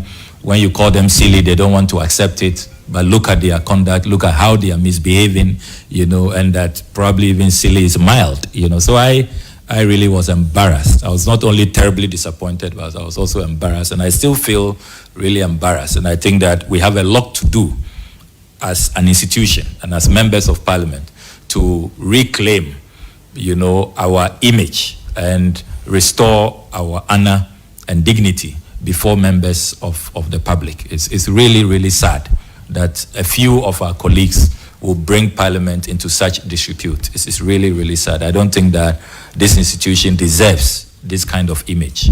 It's horrendous what has happened. Okay, so thank you. That will be all for now. Thank you, Chair. Minister, apart from the fact that if you ask me, the processes, the vetting process on that day, if you ask me, it was poorly managed. Looking at the number of ministers that was scheduled on that very day, would you also agree with me that the number of delegates, people that follow you, ministers for vetting, also put a lot of pressure on nominees? Because judging from what you indicated earlier, the numbers that came from TEPA and from your own region, Volta region, I guess we had a huge delegation. And the cost aspect may not be so easy for nominees to bear. And keeping some of them here more than a day or two, that might also put some pressure on the chairman of the committee to at least increase the number of nominees that's supposed to be vetted in a day. In future, which we recommend that we reduce the numbers so that it will not burden most of the appointees. Well, thank you very much. This is a very important question, and I have served on the appointments committee for a considerable number of years. And when I saw the schedule, I could really foresee that there will be difficulties. I was really, you want to vet 8 people in a day, and before this day, the minority leader had gone on Channel 1 TV and had announced to the whole world that there were 2 people they were looking for. And I saw those 2 people on that day, scheduled for that day, the Honorable Sam George and I, you know, and I was wondering, the way he spoke in that interview, it was clear that we will be targeted and we will spend a long time So if that is the case, why do you put the two of us the same day with 6 others? So I sensed that it would be. So I remember telling my chiefs that I'll plead with them. They would have to really prepare to wait for the long haul, that it may get to my turn quite late, because I could really predict that Honorable Sam George will spend a long time, and I may even run into the next day. So I'm surprised that after all they had said publicly before the vetting about how they had targeted 2 of us, they put us in the same group to appear the same day with 6 others. Then on time management, I think that as a house moving forward, and I'm glad that looking at your terms of reference, you are also supposed to make recommendations. It does appear that the minority leader is given unfettered, time. With Honorable Sam George, it appears that he, for more than 3 hours, he was going back and forth, repeating questions, and he just had a field day. When I served on the appointments committee, I remember Honorable Joe Osewusu. He will ask the then minority leader, Honorable Haruna Idrisu, you should be getting ready to wind up. Yes, we know leadership are extended courtesies. Members of leadership are extended due courtesies, but it is not a blank check, So the Honorable Joe Osewusu will control. So I think that moving forward, one of the recommendations should be that there should be some timelines. Yes, every other members have 3 questions with follow-ups, but if the minority leader will not be limited in the number of questions, at least reasonable time, if it's 2 or 3 hours, reasonable maximum, so that we don't have this situation where they go on and on and on one target. On that note, we're getting ready to wind up. And then, Mr. Chairman, let me also add that I do not think that it does the image of Parliament any good when before vetting, people are targeted. So it means that the vetting really, people already have a prejudiced mind. Some members have a prejudiced mind. It's not really about what you come and say and evidence that is adduced during your vetting. They have made up their mind already. Because before the Honorable Sam George and I appeared, there are many people who were concerned for us that, hey, then you may spend 5 days, you may spend 2 weeks, hey, then they'll really grill you and mess you up. It means you won't even get any approval. They even suggested that they wanted some of us to come and see them and beg, and atone our sins before the vetting. And all of that doesn't help. And I think that one of your recommendations, with all due respect, should be that these comments that tend to prejudice the work of the committee, where the committee appears to become a vehicle for settling personal scores, for going after people who probably the minority do not like, because of the work they have done. On that note, it has to be stopped. On that note, I think it undermines the work of the appointments committee. Minister for Foreign Affairs, we want to, no more question. We want to discharge you, and if this committee needs you again, we'll call you. Otherwise, the Son of Man will not allow us to finish our work. Thank you very much for attending upon this committee. Honorable colleagues. Well, thank you very much, Chairman. Welcome. Honorable colleagues, we have a Deputy Minister designate who want to run away, but the Honorable Member for Agotime, Ziope, is also here. Whilst we have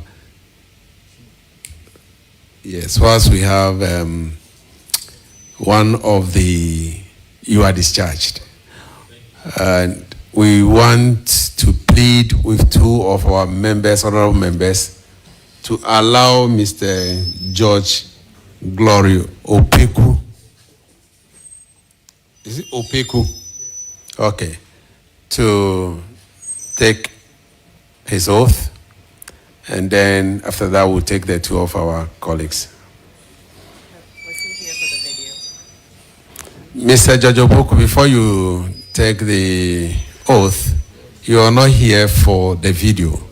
And so I will ask the technical department to show you a session of where you were actively involved in. No, don't show it to me. We want everybody to see it. So please bring it up. We want everyone to see where Mr.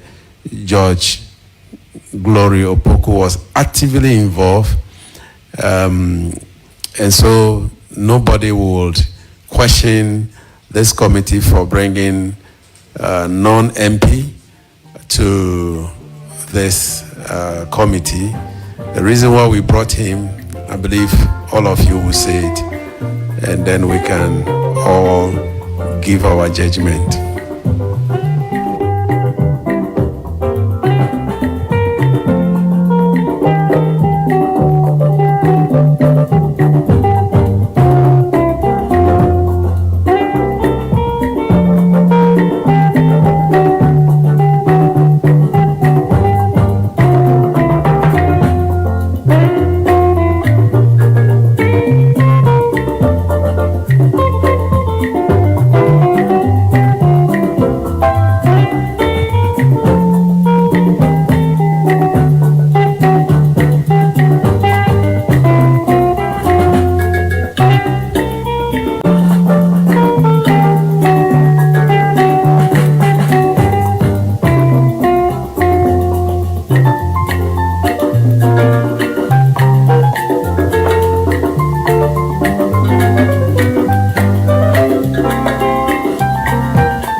Hey everyone, it's your boy Naj. Please check out my new song on Audio Mac, Stupid Me. Peace out.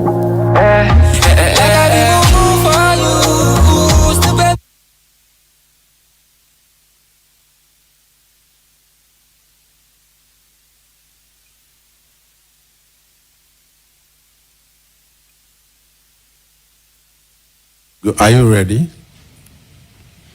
We have 3 other nominees. Sorry, 3 other witnesses.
Thank you very much. Can you take the oath?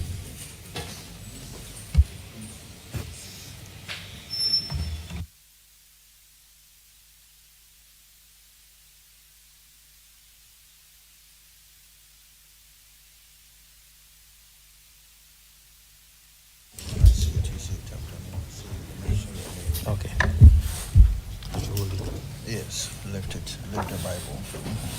I, George Glory Opeku, Swear by the Almighty God swear by the Almighty God that the evidence I shall give before that this the committee evidence I shall give before this committee touching the matter in issue touching the matter in issue shall be the truth, shall be the truth, the whole truth, the whole truth, and nothing but the truth. and nothing but the truth. So help me God. So help me God. Thank you very much, Mr. George Glory Opeko. I will read Order 276 for you and also Article 103 for you. Order 276.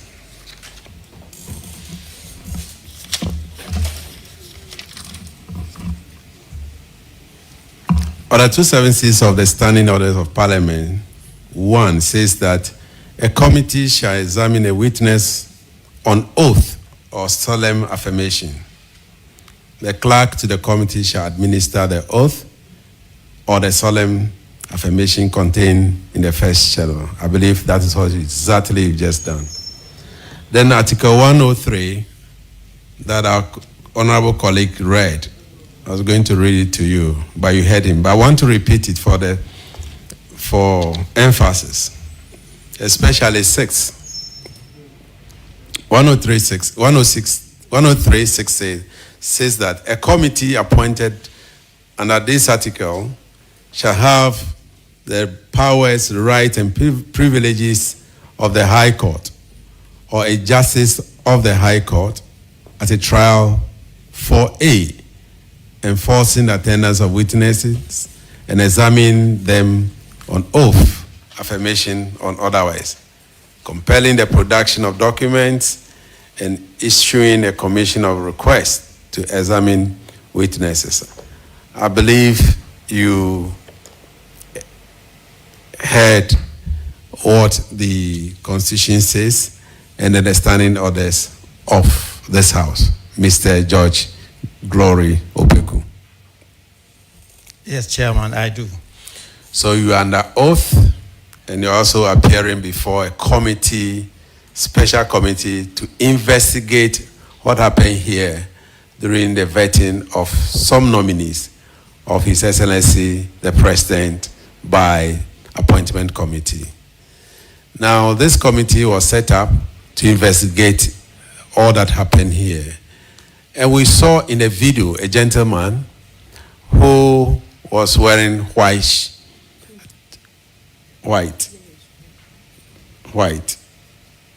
I don't know whether that is George Gregory Opeku. Glory Opeku. Can you confirm whether the gentleman we saw in the video was you? Yes, Mr. Chairman. Thank you very much. So clearly, it is not a dotted video at all. No, please. Mr. George, who are you and what were you doing here on that fateful day, since you are not a member of Parliament?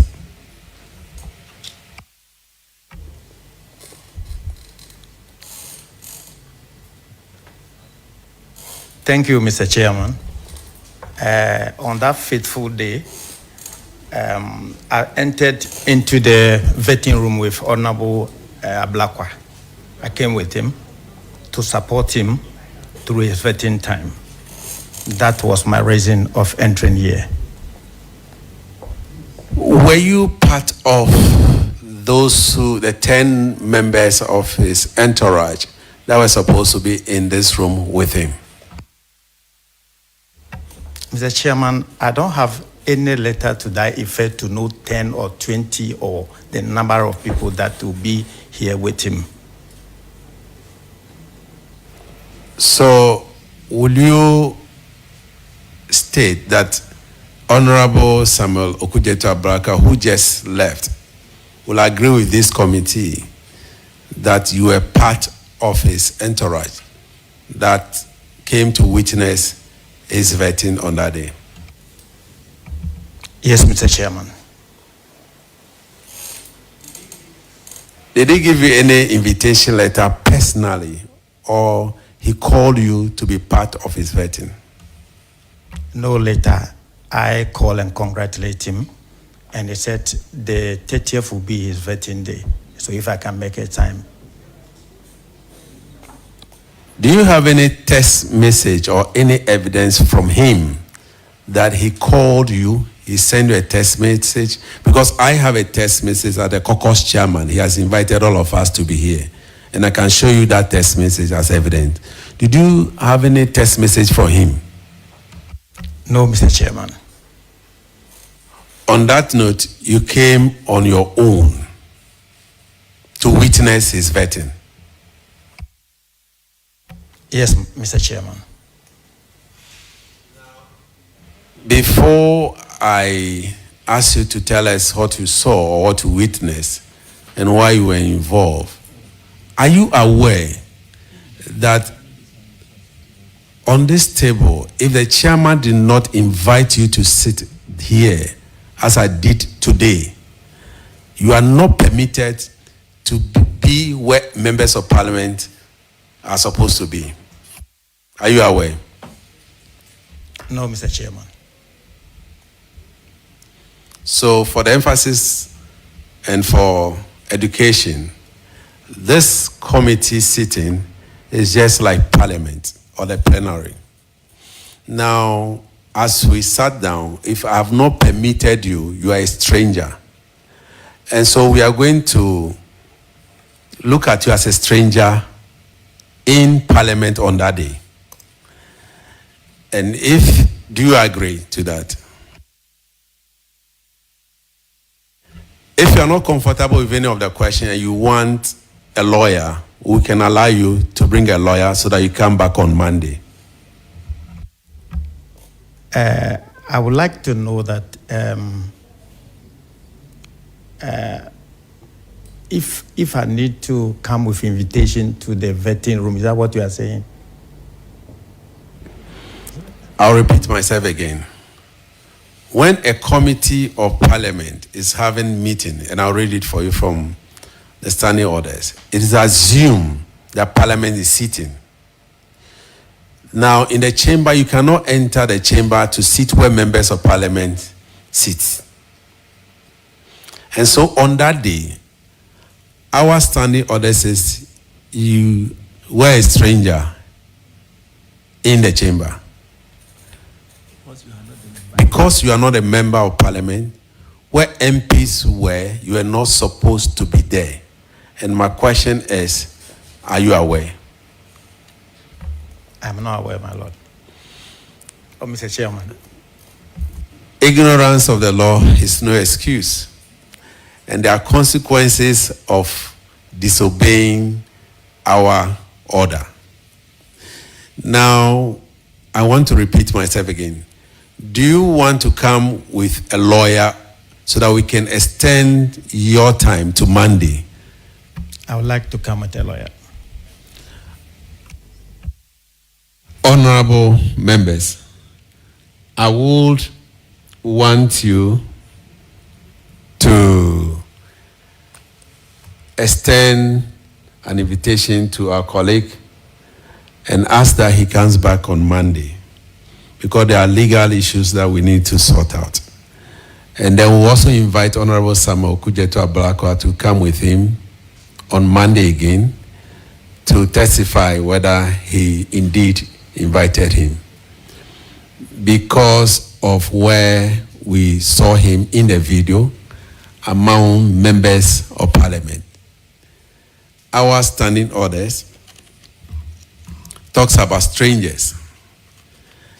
And if you are a stranger in parliament, there are consequences of being a stranger in parliament. And so I will discharge him if members permit, allows me. I'll discharge him and then we can take him on Monday. Is that okay? Mr. George Glory Opeku, you are discharged until Monday, 10 o'clock. Thank you very much for attending. So Monday, please come with your lawyer, and then we'll also invite our colleague, Honorable Samuel Kujeto Ablakwa. Thank you. Thank you, Mr. Chairman.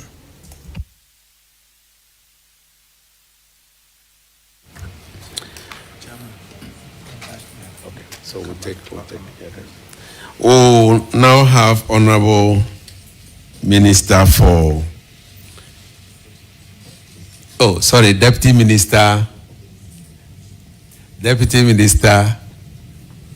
designate. Deputy Minister designate for local government. Is it for local government?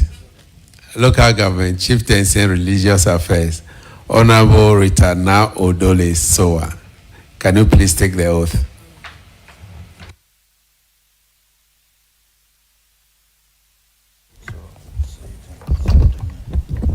I, Rita Na Odole Soa, swear by the Almighty God swear by the Almighty God that the evidence I shall give before this committee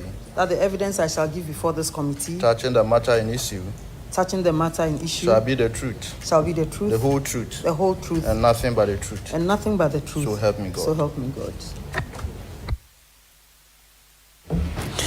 Honorable Rita Na Odole Soa, first of all, let me congratulate you on your nomination as Deputy Minister Designate for Local Government, Chieftaincy and Religious Affairs. Congratulations. Thank you, Honorable Chairman. You were not here when we played the video, and so I don't know whether you would like to watch the video first before we go ahead. Honorable Chairman, I would want to watch the video. Thank you.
Thank you very much, Honorable. Please, have you watched the video? Yes, Honorable Chair. Can you tell this committee whether you identify yourself in that video? Honorable Chair, I identify myself, but I saw the back of myself, my hair and a little of my cloth. Oh, so that was not you. Is that you? Me. It's me in the video. Thank you. So can you tell us what you were doing here on that day? Thank you, Honorable Chair. I'm a member of the Appointments Committee, so I was here that day for the vetting of honorable nominees of His Excellency, the President John Dramani Mahama. Thank you. Thank you very much. Honorable Na Odole Soa, can you tell us exactly what you saw or you witnessed on that day? in summary. Thank you, Honorable Chair. We had carried on vetting to a level, and the next person to be vetted was Honorable Akando. It was agreed that he will be vetted that day. But when it got to his turn, our colleagues on the other side raised the issue of time. And so after that, for me, I was sitting there as a member waiting to hear from leadership. And then I saw that the argument started. And so I was watching and seeing what was going to transpire. Then I realized that our brothers on the other side said they were not going to agree for us to continue. And so what I also saw was that they started beating the table and said they were not going to agree, especially Honorable Anodompre. And I saw others joining in, and there was a little bit of a scuffle. And they were pulling the table that they would not allow the vetting to continue. And so I also just looked on, and I realized that they were carrying chairs, pulling the table. At a point, the leg of the table got broken, and they kept on fighting till the marshal came in, the clerk of parliament also came in, and there was the argument for the clerk of the committee to swear in Honorable Akando, which the ranking and his team were also against it, asking that she doesn't do that. And so I'll speak to that point. Thank you. Thank you very much. Honorable colleagues, do you have any question for the witness? Honorable colleague, in your view, from where you are sitting, I know you tend to sit on the opposite side of where I am sitting, where our clerk is sitting. Usually that is your seating position.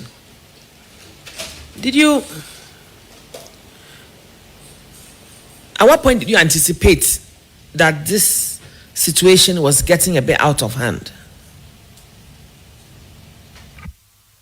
Honorable Chair, at the point where we wanted to get the vetting to continue, and then the ranking member said they would not allow the vetting to continue. So at that point, I was sitting there watching to see what was going to transpire, whether we'll be asked to end the vetting or not. So did you make an attempt to, talk to your colleague on the other side to, calm down or stop what they were doing or something?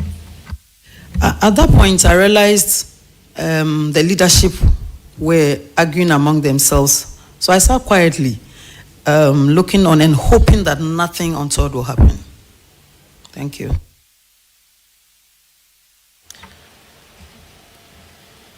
Since the appointment committee started this session, have you ever felt there were some undercurrents of maybe intolerance or something like that amongst the committee members? Thank you.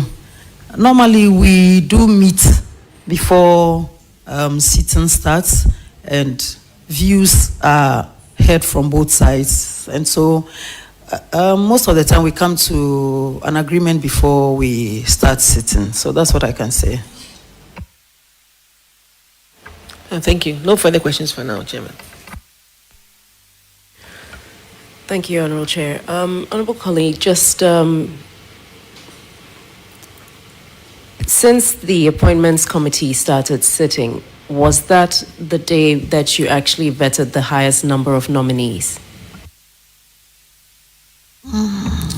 If my memory will serve me right, it would have been that day, but because we didn't continue, and we are all aware that we didn't sit on Tuesday, so we had a backlog that we try to balance here and there. And so we agreed that for Honorable Akando, so we thought that since he was the one in the chair, we asked him to come in.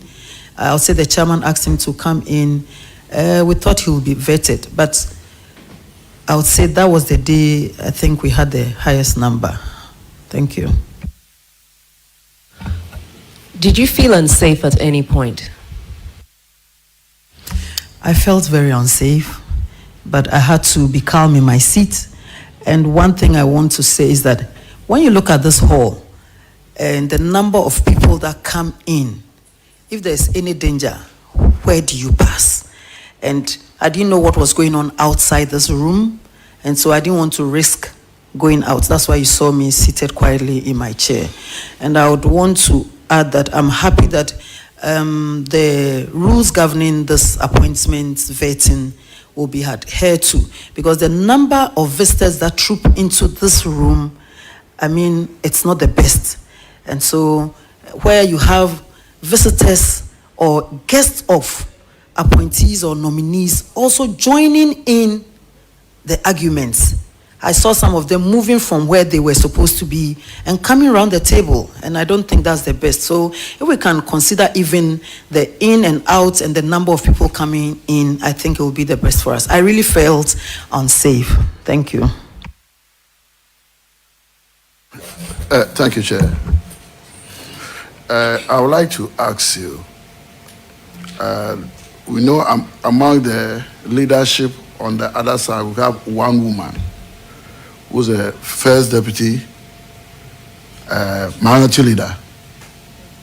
Deputy minority leader. Is a woman, and I saw you sitting here. How was her composure in the midst of all the things that were going on? Because you were so close to the scene. Can you describe her composure at that time? Thank you, Honorable Chair. I would be wrong if I can say I can describe it. I don't recall. But she was sitting there, but I cannot say to this committee, unless I go back to watch the video, how her composure was. Thank you.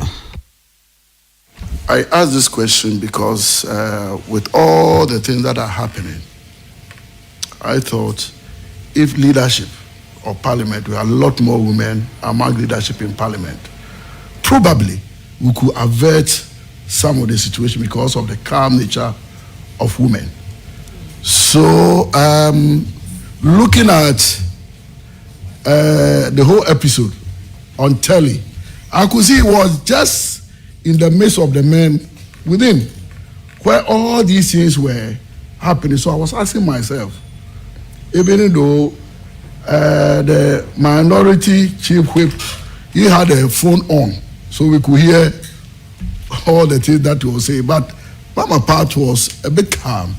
So my expectation was that I was expecting something from, because I always want to advocate for women in leadership position. I was asking myself, what was Mama part? Honorable colleague, I want to overrule this one because she's not here and she's billed to come on. No, she's supposed to be here today. She's not here. But since she's not here physically, I want to beg of you to ask different question.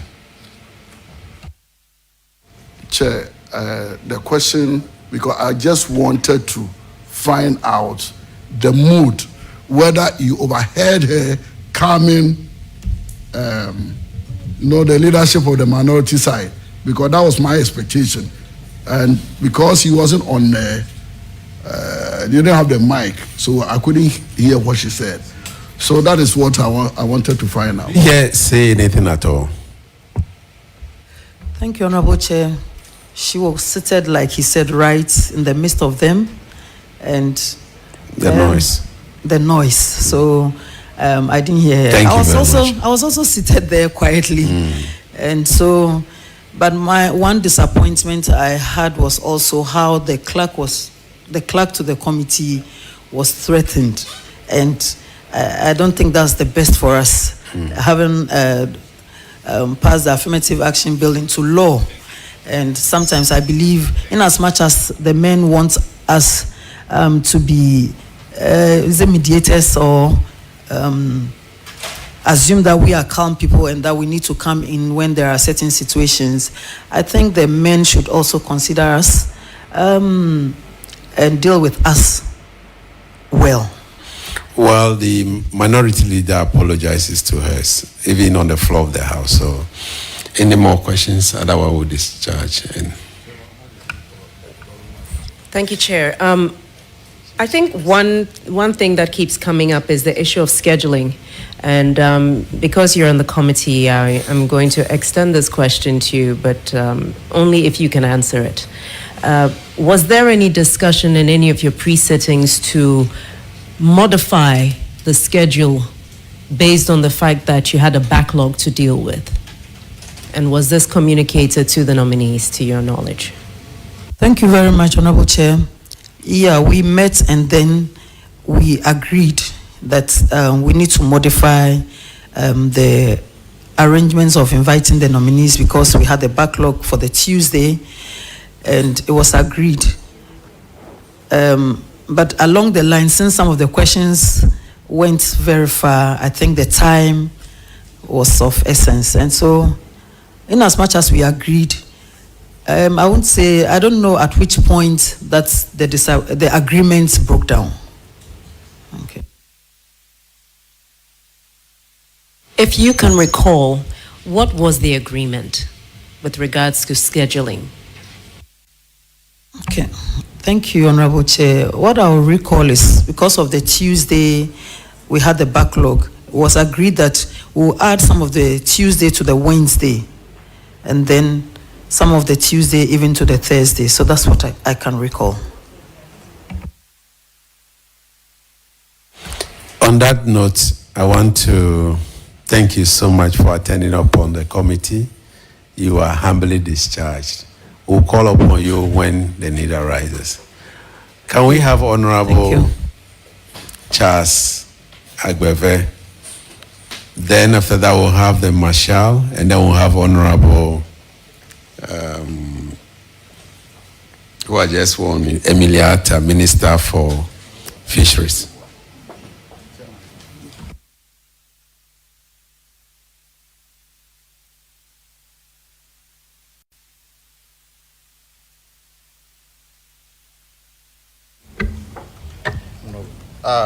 I, Charles Agbeve, swear by the Almighty God. Swear by the Almighty God. That the evidence I shall give before this committee.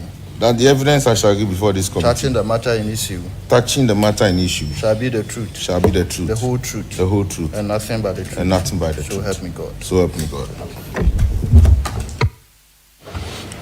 Thank you very much, Honorable Charles Agbeve. You were not here. Were you here when we watched the video? You watched part of it. Please, did you see a gentleman who looks like you in the video? It was me, Mr. Chairman. Oh, thank God it was you. We've looked at the members of the appointment committee, and we didn't find your name in the list. Now, what were you doing here on the 30th of January? Thank you very much, Mr. Chairman. Mr. Chairman, the 9th Parliament does not have a select committee on health. I was a member of the select committee of health in the 8th Parliament. And so the Chief Whip informed us, pursuant to Order 217, Section 5, subject matter members will be invited. And so I was invited by Chief Whip together with Dr. Sebastian Sandari. I recall the then Deputy Ranking, Dr. Mark Nawani, and Honorable Hutoje, that the four of us should make ourselves available. When we come, then two of us, our names will be given to the chairman as subject matter members. So that's why I found myself here. So what happened on that fateful day, since you were here as a member on subject matter committee? What happened here? Thank you very much, Mr. Chairman. Mr. Chairman, I recall I was seated where the Joy FM microphone was. And I came in before Honorable Akando took his seat because he was informed that right after Honorable nominee designate for transport, he would take his seat. So I took my seat. Next to me was Dr. Sandari, and we were comparing notes, what we were going to be asking the nominee. So when Honorable Akano was called to take his seat, immediately he sat down. The minority started agitating that we won't agree. We won't agree. Then the chairman requested that the clerk administer the oath. Immediately he asked the clerk to administer the oath. The minority leader started yelling harsh words at the clerk. That you, the clerk again, you partisan clerk. In fact, it was quite unpalatable. All this while I was seated watching. Then Arise that they all got up and had 3 of their microphones on. Now when you have more than 2 microphones on, no other microphone can be switched on.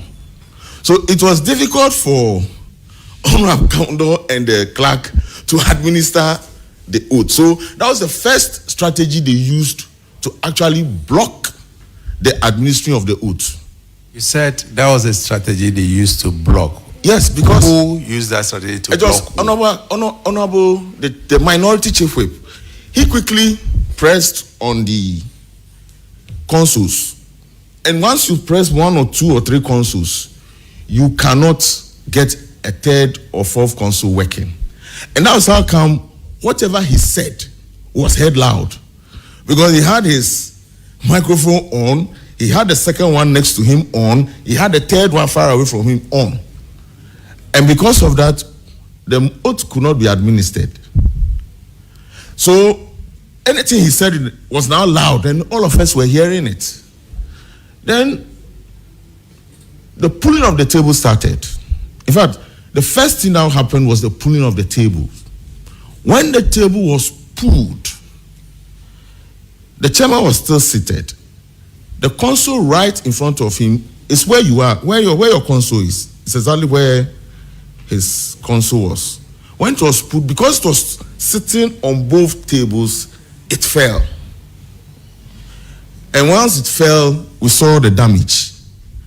Then I saw my chief whip here. And I saw my chief whip. In fact, before then, Honorable Jerry had come here to try and stop the oath being administered. But I saw 2 colleague MPs, in fact, first timers, push him off, so I couldn't go there. But when I saw my chief whip being attacked by Honorable Tampuli, I could no longer sit on my chair. So I moved to go and separate them because I thought it was getting out of hand. When I got there, I seen majority leader already there separating them. So now, I decided to take advantage to switch off their consoles so that the oath can be administered. It was there I realized that, the thing has gone beyond just switching on the consoles. The plugs have all been pulled out. So I tried fixing them. In fact, at a point in time, if you watch me, I was asking Honorable Akando and the clerk to try switching their own on because I had fixed 2. But they could try it, it was not working. So I tried the 3rd one. That was when I saw the table coming towards me because I was in the middle there. My colleagues were pushing the table and it was coming. And I saw that there was danger. So I jumped and sat on the table because it was going to hit me actually. If you watch the video, I jumped and sat on the table and then helped the table to come and fix at its place. We were all doing this just to get the vetting done and also protecting state property. When I got onto the table, before I realized, this time around, the table had moved and it was in the air. The police then came in and I told colleagues, like, let's move to our place. Let's move. Once the police have come in, I don't think we need to continue staying here. So we moved, and then I came back to my sitting position. And so that's what brought me into the center of the action. First, the attack on my chief whip, who I thought was unfairly being attacked, and I needed to go separate and possibly rescue him, and then also try to fix the microphones that had been pulled out. Thank you very much for that account. I watched the video, but I didn't know the intention behind.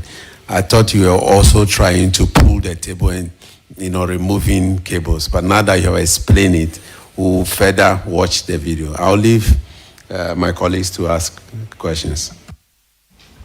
Thank you, Mr. Chair. Honorable colleague, did you see and experience breaches, various breaches in this room? Honorable Chair, there were a lot of breaches. A lot. Before I could access the building, it was difficult to pass through the side. In fact, it was virtually impossible. So I had to go down, move through the downstairs, and then come up through this section.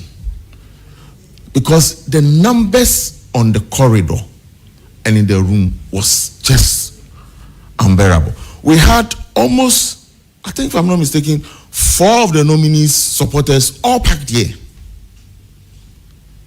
And that was the first breach, because as far as I know, when you finish yours, you must move out.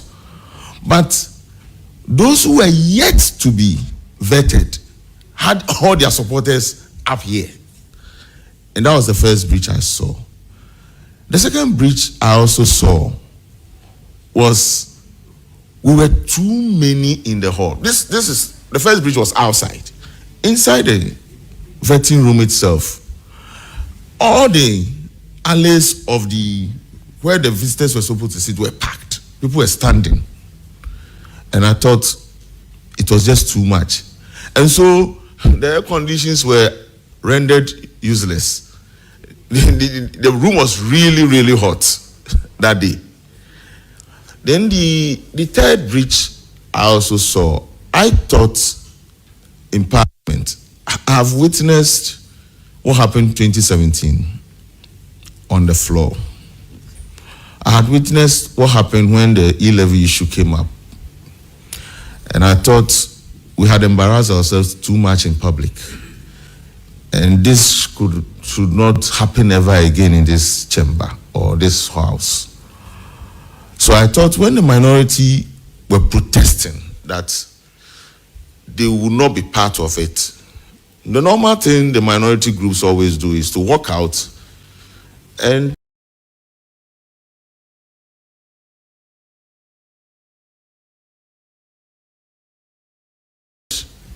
do a press conference. And like what the minority will say, let them carry their sins. That's what they normally do. But this time around, what I realized was that they insisted to stay and make sure nothing happens. And once that position is taken, it's obviously going to be conflict. Because we had also taken an entrenched position that the vetting will continue. And so obviously it was going to be a breach. And once that is breached, conflict.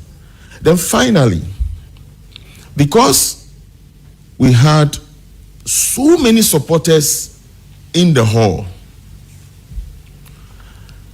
and we had started a scuffle, if the police had not come and encouraged to join, because they came here to support a nominee. Fortunately, when Jerry came here, Honorable Jerry came here, he was pushed away. So they were now around the nominee, including 2 other MPs, supporting him. And so if the fight had continued, and then they were identifying that we those here were now moving in, they would have joined us. And to have been 2, we could have averted it. If Mr. Chairman will allow me, the following day, when the nominee was invited and asked to come for vetting, I realized that there was absolute calm here. Only 10 members were invited and only 10 Saturday.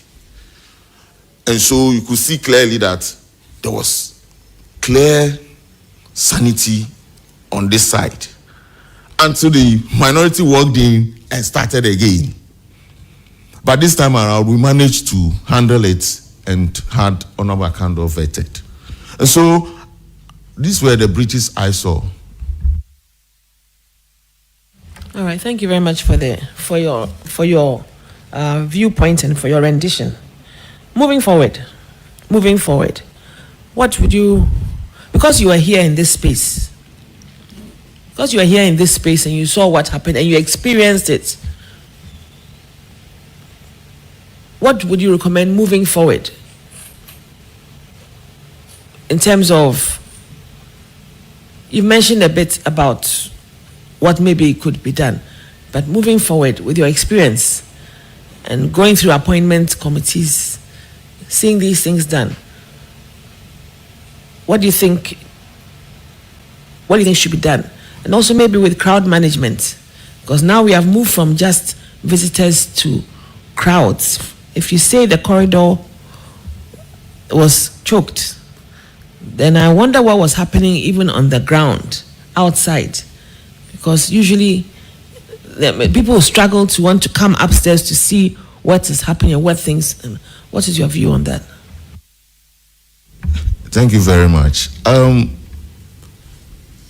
From what I have observed, once your name is mentioned, if you are not careful, the whole constituency will descend here in Parliament to come and witness your vetting.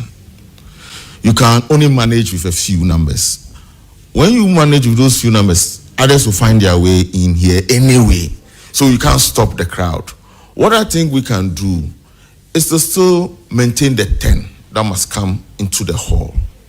What you can do is to keep the large crowd at the new member center, where we had our registration done for our tax. Keep a very big screen there and restrict every other visitor to that point. Because moving all the way into this square here is a security risk to our work here and to the workers of the parliamentary services and ourselves. But when you keep them down with a very big screen where they could watch what is going on here live and where they can be entertained and refreshed, I don't think we'll have too much problem. The crowd management will be far, far, far, far better. And that is one recommendation I think Parliament needs to look into moving forward. Because whether you like it or not, you can't stop the crowd. They will find their way here at all costs. Thank you very much.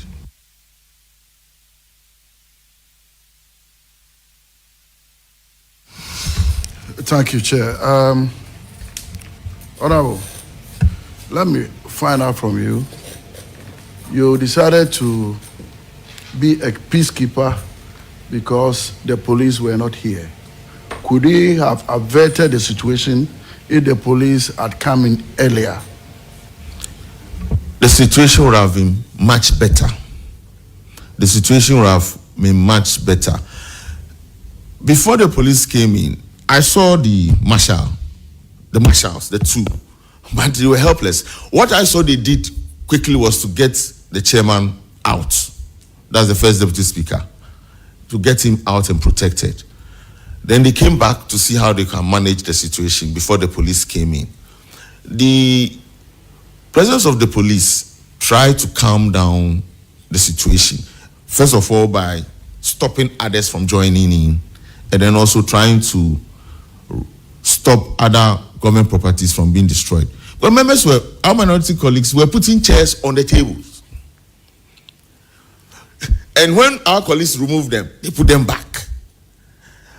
I didn't get there to remove a chair from the table. But when the police came in, they tried stopping them from putting the chairs on the table and further stopped them from getting further consoles destroyed. And so I thought the response of the police could have been much quicker. Then number two, there were police around. But these were bodyguards of MPs. And so they are restricted to certain situations.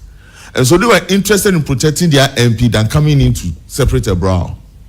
And so you could see them all visibly around in uniform, but they were not taking part in any of the separation until the police from the unit, parliamentary police unit, came in. Well, are you impressed with the numbers that came? The number of police personnel that responded, were you okay with that? Considering the crowd outside and what was inside, I don't think the number was enough. Because it was a crowd situation and anything at all could have happened. I would say because it was late, we didn't have more colleagues coming in. We those who were here and a few later saw what was happening that came in. By the time they came in, most issues have been resolved. By then, majority leader was talking to the press. So I was thinking more policemen could have been deployed to ensure that absolute sanity prevailed. But the police were also a bit careful. This is a member of parliament. He's taking a chair and putting it on the table. How do you handle it? So you can see, even in trying to handle that, there was some diplomacy in going about it. So he waits when the member of parliament puts the chair on the table, then he goes for it. When the member of parliament wants to come for the chair again, then he shields him from taking the chair. It was a difficult situation for them.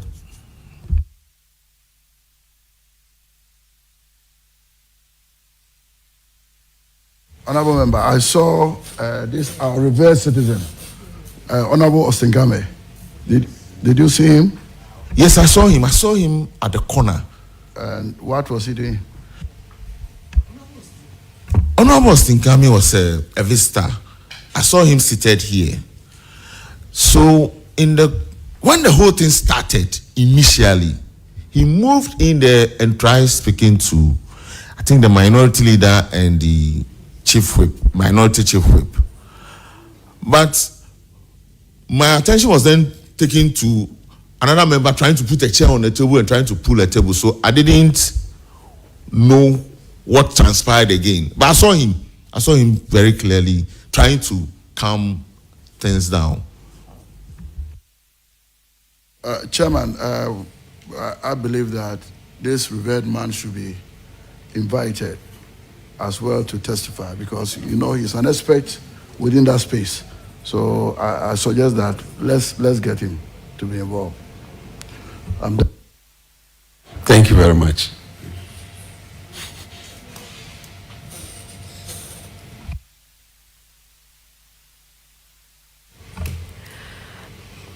Honorable Chair, thank you. Honorable colleague, you did mention the crowding in the corridor. Were people's ID cards being checked in order to have access to this building based on how you managed to access the building? Did you observe people's tags being checked, people's identification tags or invitations being checked? Thank you very much for the question. I didn't come through the main door downstairs. I came through the back door from annex. And so when I climbed, I saw a colleague on the first floor. So I walked with him. He was going towards the new, the entrance. So I escorted him to that position before I climbed through that side. So I didn't come through the staircase through the main entrance, no. So I wouldn't know what security measure was there at the entrance. But when I climbed out, I didn't see any visible visitors tags on them. And the truth is, some were chiefs with their entourage protecting them. And so when I was trying to push my way through, they saw my tag visibly, but they will not budge, they will not give way. So I didn't want to push further, so I just went downstairs. I know my way around, so I went down the next floor and then climbed up to the other end. But there were no visible tags on them. Thank you. My final question, you mentioned that this corridor was packed. Did you find non-members on any other floors as you tried to make your way into the vetting room? They were on the staircase, not on the floor, but on the staircase. There are two sets of staircases. Which one? The one used through the main entrance. Correct. Very well. Thank you. Well, thank you very much, Honorable Charles Agbeve, for attending upon this committee. When we need you, we'll call you again. Thank you, and you are honorably discharged. Next time, don't be moving from your seat to go and be. We have two other witnesses here. The Marshal, Deputy Marshal, and then, you are honorably discharged. Thank you very much. You have the Deputy Marshal and the Minister for Fisheries. Deputy Marshal, can you please take then we'll have our Minister finally. I think after the Minister, we will close for the day, and then we'll address the press.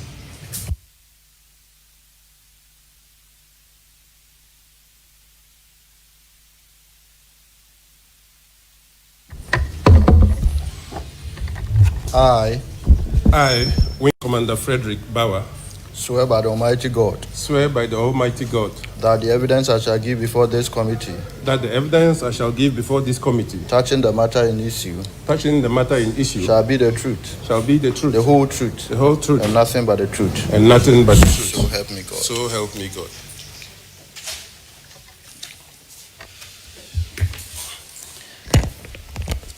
Thank you very much, Wing Commander Frederick Bauer, retired, Deputy Marshal of Parliament. You were here when we played the video.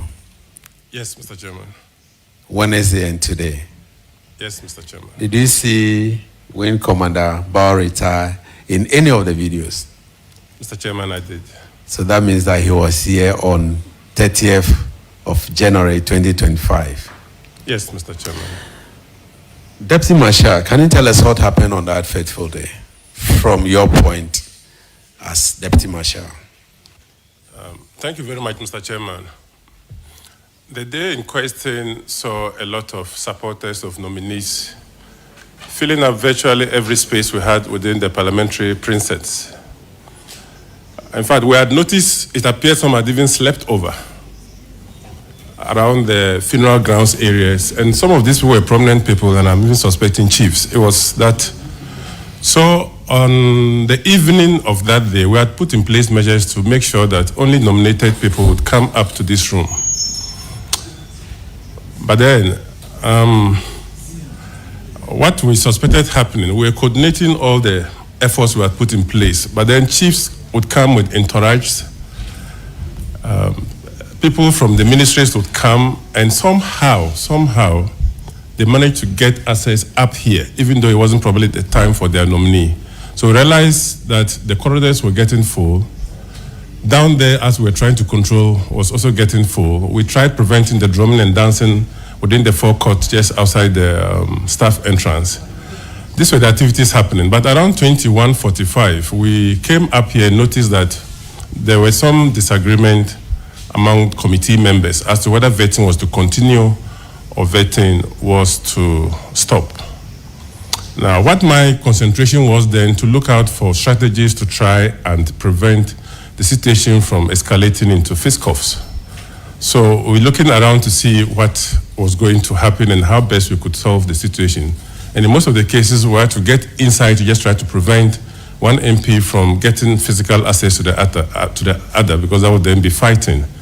That was what we were concentrating doing, and virtually we brought in some of our parliamentary protection units who were then in uniform to come and assist the situation because it was getting chaotic. The table was raised, a leg was broken, and all that stuff. So, Mr. Chairman, basically, that was a bit of a summary of the events of the day. Thank you very much. I will ask my colleagues to take their bite.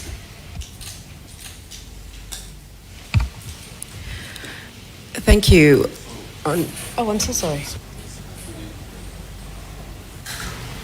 Thank you, Mr. Chairman. Now, we saw the videos, and your short testimony says that there were a lot of people around occupying the whole place, and even the car parks and then the funeral grounds. All these people who came, the question that I want to ask is, were they all properly admitted into the presence of Parliament? Were they all admitted? Because Parliament, we have a gate, and the gate is supposed to keep people at bay. I have seen people who have come and then you have been able to stop them, whether they are coming as protesters or they are coming at whatnot. I've seen it. And so that day, the people who came, were they all properly admitted into the presence of Parliament? Thank you very much, Mr. Chairman. Mr. Chairman, on the day in question, what we tried doing was to prevent buses from busing people right into the compound. But admittedly, the entire parliamentary presence does not belong to us. The state protocol area where funerals are conducted is virtually out of our control. On several occasions, funerals are organized there, vehicles are parked there, and we virtually have no idea. And sometimes these funerals can go deep into the night. So on the question of whether all these were properly admitted, Mr. Chairman, the whole environment is not ours. Had it been that we have an area carved out called Parliament, then we could probably ensure that strict access is granted into that space. But people are not particularly prevented from walking to the precinct because there are other institutions that we occupy the general area with. So are you saying that it is not possible for the Marshal Department to put in place any measures to control the area that you would have considered to be the area for Parliament as against the whole area within the presence of Parliament? Do you have any place that you can carve out and then that is the place where you can say that from this point we are in charge? Do you have any sighting? Thank you very much, Mr. Chairman. We've made proposals, and I'm sure it's being considered by management, but it's still in the drafting point. So if that is considered, I'm sure a team might be constituted to see where best can be carved out and what measures we can put in place to make sure that there's a certain area we can at least have effective control over and put in place the proper access control measures so that uninvited guests are not then find their way into our close perimeters. Finally, we understand, we have been made to understand as a committee that cards were issued to allow people to come into this particular place. The rest of the people were left outside, and there was nothing to use in controlling them. Do you think that that particular situation is helpful?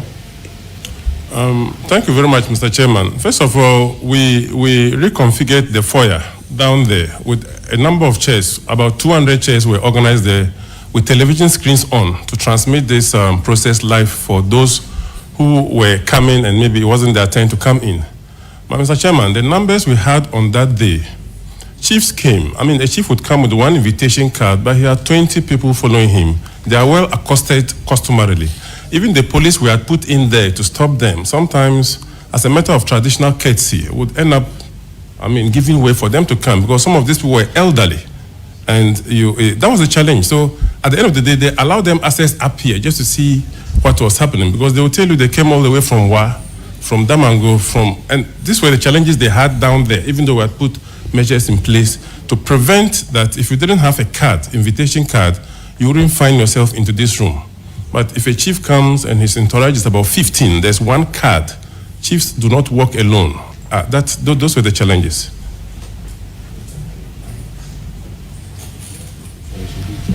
And so, would you say that the scheduling of the nominees in terms of the numbers for a particular day contributed to the large number of people who were around? Mr. Chairman, I may not be able to talk to the scheduling of nominees on that day because my concentration was how best we could keep order here and make sure we don't have things escalating. Thank you. That will be all for now. Thank you, Honorable Chair. Point Commander, just out of curiosity, is there an official document that is handed over to the Marshal's Department to inform you of who is to be on the precincts of Parliament on any given day when we have the vetting of any nominees? Thank you very much, Mr. Chairman. The understanding is that only invitees, people who have been given invitation cards, and these cards are supposed to be 10, are the ones allowed into the vetting room to support their nominees. But Mr. Chairman, this is the people's house. If visitors say they are coming in to visit their MP, it becomes difficult for us without prior authorization to deny them that access. What we've noticed is that they say they're coming in to visit their MP, and instead of getting to their MP's floor or office, some of them find themselves here, and some of them, unfortunately, sometimes with the support of the MPs.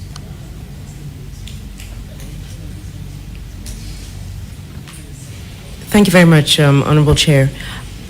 I will ask the question again. Is there a document that comes to the Marshal's Department with the exact specification of who is meant to be in the appointments room on any given day? Officially, do you have a list of who is supposed to be here? Yes, Mr. Chairman, that document counts. But on this particular occasion, I think the certainty of who was to be vetted on the particular day, clarity wasn't there. And what I noticed was that on the Wednesday, we had to go and bring in Oliver Vermaho. In fact, I had to take the summon to him. And so sitting was suspended. Was not done on that particular day. So I suspected that the leftover of the Wednesday were shifted to Thursday, which then increased the numbers, because most of those visitors for Wednesday had already come with supporters who were in the compound already, and where to sleep was a challenge. In fact, when we were going home on Wednesday, myself and my colleague, we realized people were making do with the spaces just to find a place to sleep, and it was pathetic because most of these were elderly females. Thank you. So, Honorable Chair, just to state for the record that there wasn't a formal communication to the Marshal's Department stating that there was a shift and there would be more people and who those people were. Is that correct? Is that correct? None that I saw. I might need to confer with my colleague to see if he saw that formal communication. But to my person, I did not see that, because on that Wednesday, it was late when we took the summon to the gentleman who was supposed to appear here.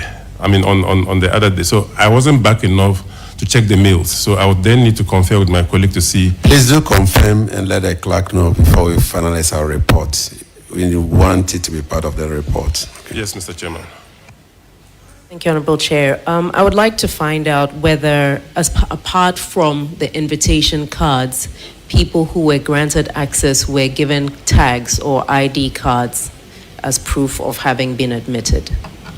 Thank you very much, Mr. Chairman. That's the normal visitors procedure. Once you enter the precinct, you are directed to the Parliamentary Visitors Center, where some details of yours are taken, and then you are given a visitor's tag.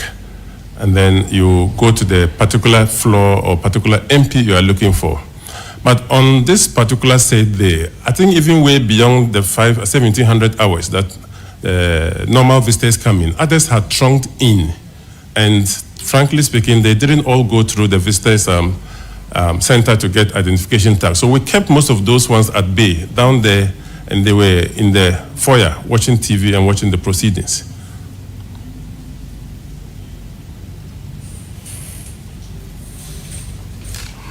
Thank you, Chairman. Just one question. We all saw a stranger among the peacekeepers. He said he was there as a peacekeeper. Let me ask you, in future, are we safe? Won't we be having more strangers when even Parliament is sitting? Won't we be having them? And two, would you recommend that we move the vetting process to a more secured places, especially Job 600 up there, if we can move the vetting process from this place to a more secure place so that it may restrict the number of people. Naturally, it will be easier to control than an open space like this. Thank you very much, Mr. Chairman. I wouldn't say anywhere in Job 600 will be more secure than here. But talking about a more secured venue where crowd control measures could be firmly employed, like I mentioned earlier, we've made a proposal which we sent to our clerk, and it's being looked at. So I'm sure when some consideration is given to it, communication will go up to the board, and maybe it might be considered. Well, there was a question about a stranger who, as a marshal, you are supposed to provide security to members of parliament as well as the precinct and properties of parliament. You were here when we have to ask a stranger to go and come back on Monday. We saw him visibly moving from one end to the other, to the extent that he was even... Okay, so I'll leave that one. Now, did you notice that there was a stranger in the house? Mr. Chairman, personally, I didn't until today. The fact is that our security personnel are all not still very familiar with all the MPs, especially the members coming in for the first time. And so we had encouraged all of them to always wear their identification tags. But, Mr. Chairman, unfortunately, some of them just do not wear those tags. Because when you wear those tags from a distance, our security personnel are able to know whether this is a staff, or this is a member of parliament, or this is a visitor. So we'll probably also still use this platform to appeal that even if it's difficult to wear, but we keep encouraging that you just wear it for us, because it's difficult to identify everybody. And myself and my senior colleague, we could not be in one place at all the times. We divided the work. We're going around to supervise the measures we've put in place. So unfortunately, I did not notice that stranger. And in fact, I didn't even know until he appeared this morning.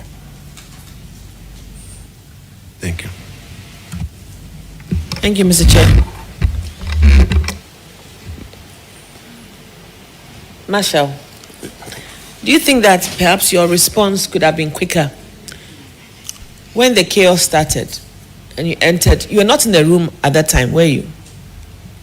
Mr. Chairman, around 21:45 was when we actually got up here because we were controlling some other issues downstairs. And when we entered, what we usually want to do is that arguments and disagreements are allowed in this house because of the democratic dispensation. What we try to do is to prevent physical contacts, fisticuffs. So when we enter and members of parliament are screaming against each other, we diplomatically are unable to assist with that, because if you try, you must walk a thin line not to be seen as belonging to A or B. And in observing that thin line, we get a bit too careful before we intervene. And when we intervene, we end up putting our bodies in between the two so that they don't have an open fight. But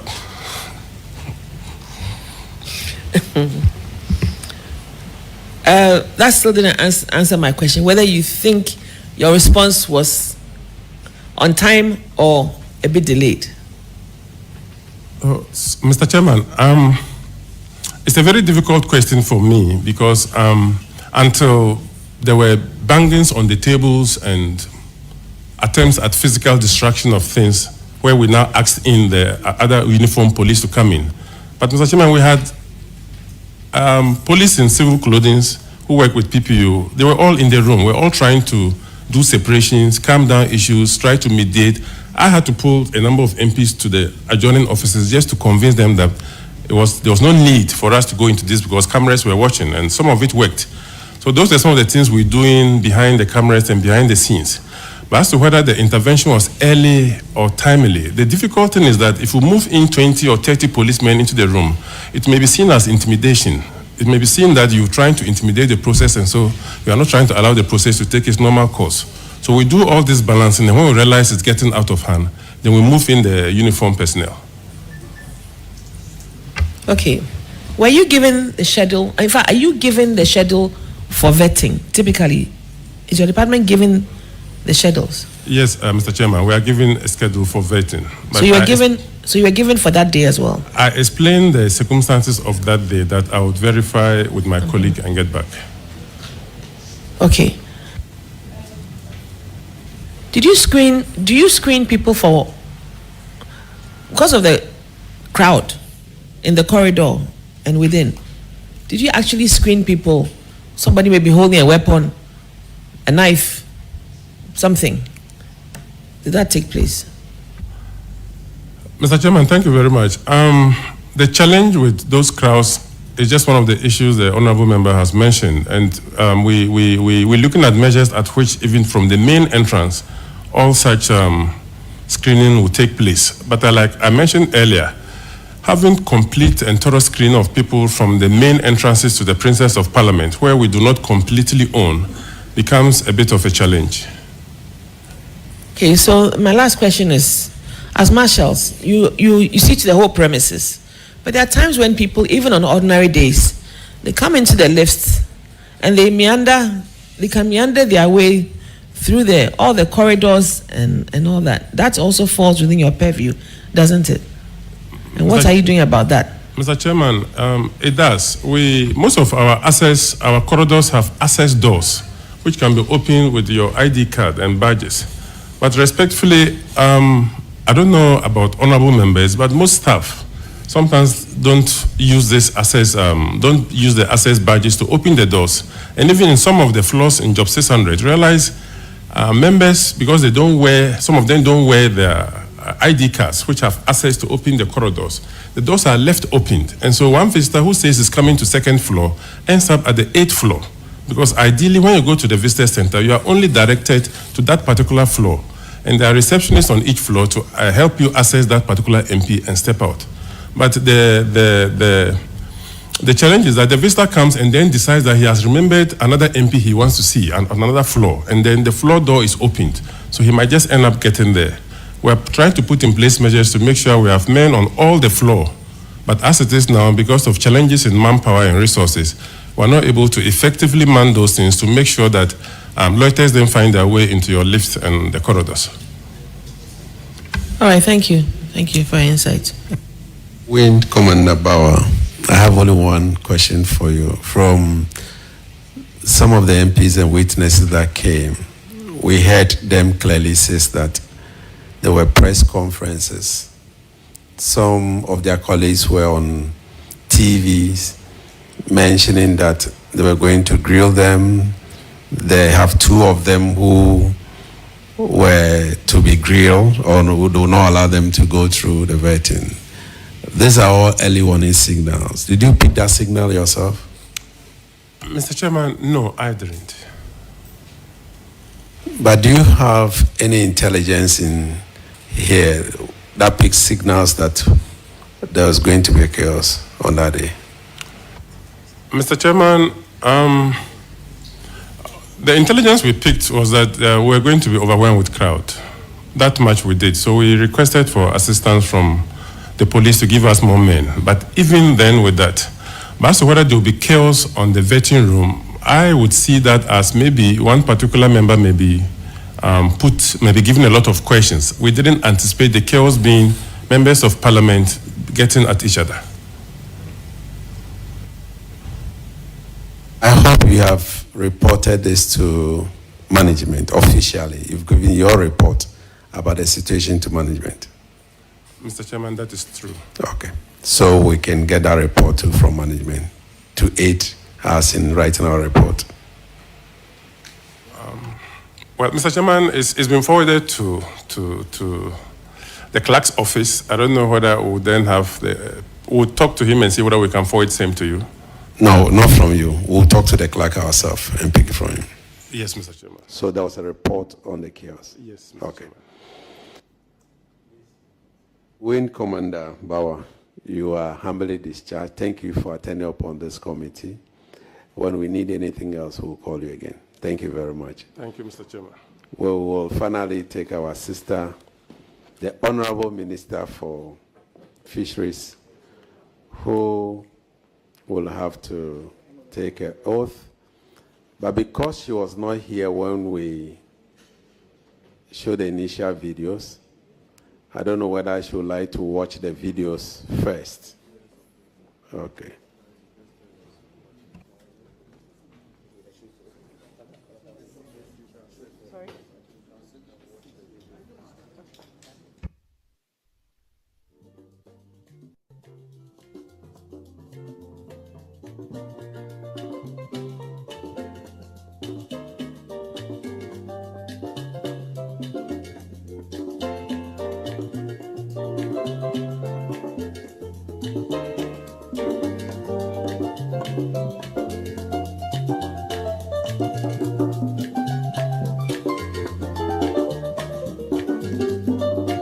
Source of power, adding to your options, knowing that quality and standard remains intact, and our content, which is accepted as truth and accuracy every day, is accessible on the go. Access your favorite daily graphic and our weeklies, The Mirror, Graphic Business, Graphic Showbiz, Junior Graphic, and Graphic Sports on Graphic News Plus app. It's the digital replicas of our work. Download Graphic News Plus app on the Google Play Store, Apple App Store, and available on www.graphicnewsplus.com as you remain abreast of and keep pace with on-the-minute news updates on the go. Home sweet home. Welcome family and friends. Choose the bundle that best works for you from as low as 10 Ghana cedis weekly for unlimited access to all publications. Graphic, truth and accuracy every day.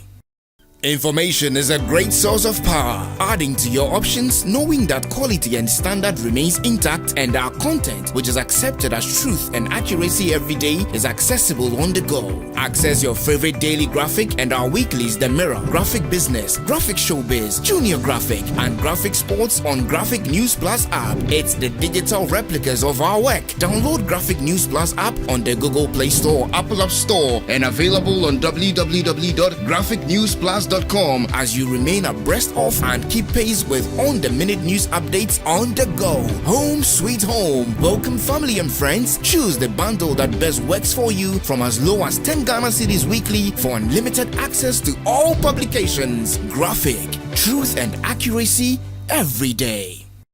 Information is a great source of power, adding to your options, knowing that quality and standard remains intact, and That is conducting a full-scale investigation into what happened here on the 30th and 31st of January. I hope you have watched except of the video, not the full video. Please, did you see a lady who looks like the Minister for Fisheries and Aquaculture? Yes, Chairman, it was me. So, can you tell us what you were doing here on that fateful day? Thank you, Mr. Chairman. As a member of Parliament, I had come here to participate in the process, and two, to support some of the people who were being vetted on that day, especially the Minister for Health. And I think there were a number of other people who were supposed to be vetted that day. So I'd come here to give moral support. Thank you, Mr. Chair. So can you brief this committee what exactly you witnessed on that day? In brief, summary. Thank you very much. I was sitting right here to my right, where this gentleman was sitting. And one vetting had finished, and we're getting ready for the other one, particularly Honorable Akandos. And so the usual practice is the nominee will be invited and will take the oath. So we were like, clerk, administer the oath. And the clerk was straight-faced and can you administer the oath so that the vetting will start? And she said, I recall. She said, no, I am waiting for instructions from my leadership. So we were here, and then by the time I realized there was some noise going on in the front where you are sitting, the next time I see a chair on the table. The next thing I see some of the members of the minority walk over here where Honorable Akando was standing, and they were surrounding him. And that was when I got alarmed because, and then some majority MPs also moved here and shoved the minority MPs away from Honorable Akando and they took position. So that was when I was talking to some people who were standing there. What is all this about? I mean, I was Parliament. What is all this about? Were you traumatized I was or surprised? I was like, hey. So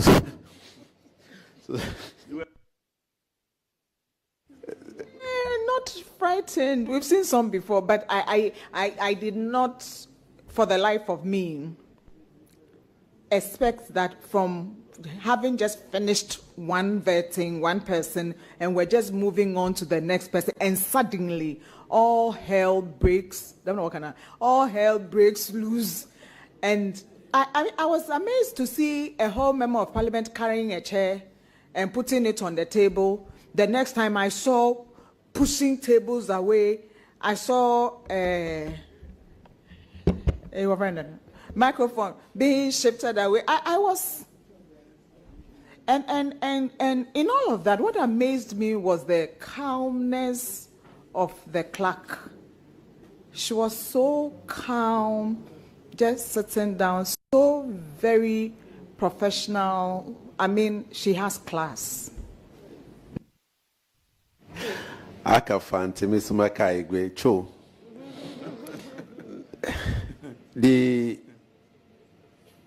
You seems to not to be clearly here on that day.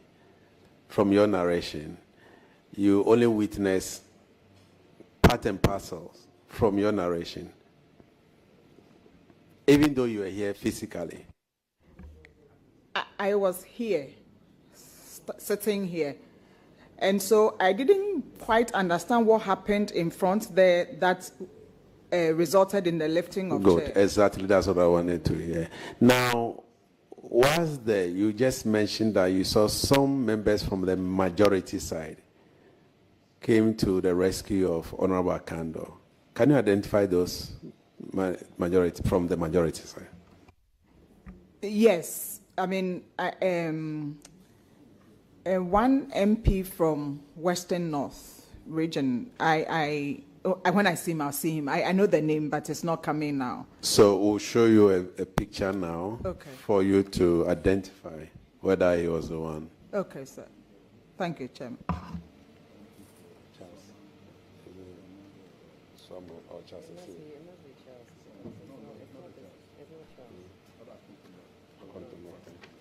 MP for control. Look for MP for control.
Mr. Chairman, it's also in this video. I don't know if I can.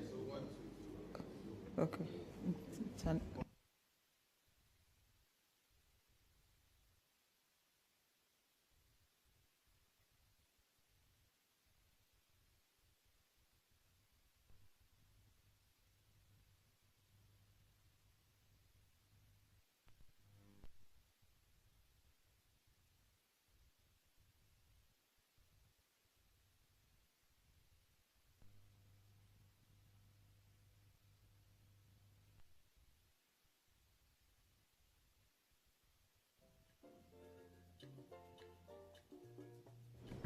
So, Mr. Chairman, one of them is Mr.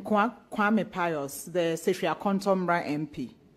He came by to shove away the minority MPs that had come to surround Honorable Akando. Then there's a second one I can see in the video back. His picture I haven't seen.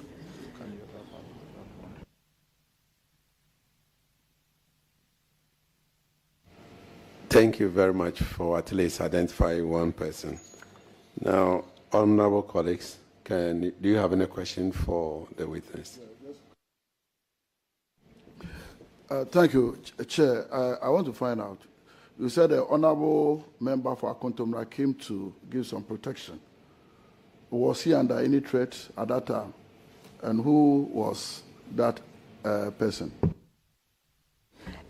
So, when the scuffle started, so when it was about the clerk, some of us around were saying to the clerk, administer the oath, and she was like, no, I'm waiting for my leader. And then the front there became, hey, then two minority MPs moved to Akontomra, to Honorable Akando, who was standing here.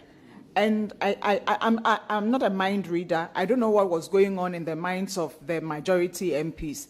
But I think then they quickly moved and came and sort of removed the minority MPs away from their colleague, Honorable Akando, and they took position there. I don't know whether it was for protection or whatever, but that's what they did. And I think it's just a natural thing to want to protect your own. Nobody knew what would have happened here as a result of all that carrying of chairs. So can we also identify those minority members of parliament who moved from their location to where the nominee, can you identify them? When I see the pictures, I can identify. I remember one fair-colored one. I don't recollect the name, but when I see the pictures, I'll be able to tell. Yeah.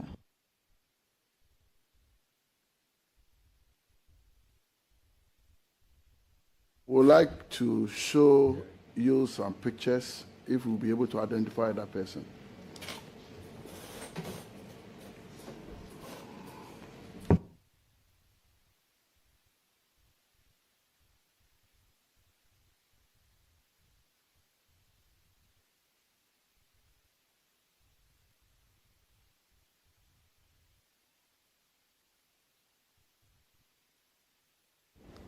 Yes, I recognize Mr. Shaib Ahmed Jerry Wejagbawi. I recognize him being one of the people who came to. His intention for coming to stand by Honorable Akando, I cannot tell, but certainly he was one of them who came to stand by him. And I remember me saying, what are you people doing here? What are you people doing there? Then Pius and the other came and took over. So that is the second deputy minority whip, one of the members who were suspended and recalled back. Okay. Any other further questions? Yours was so short. Thank you very much for attending upon this committee. We are grateful to you, Honorable Minister. We will call you again when the need arises. You are discharged. Thank you very much.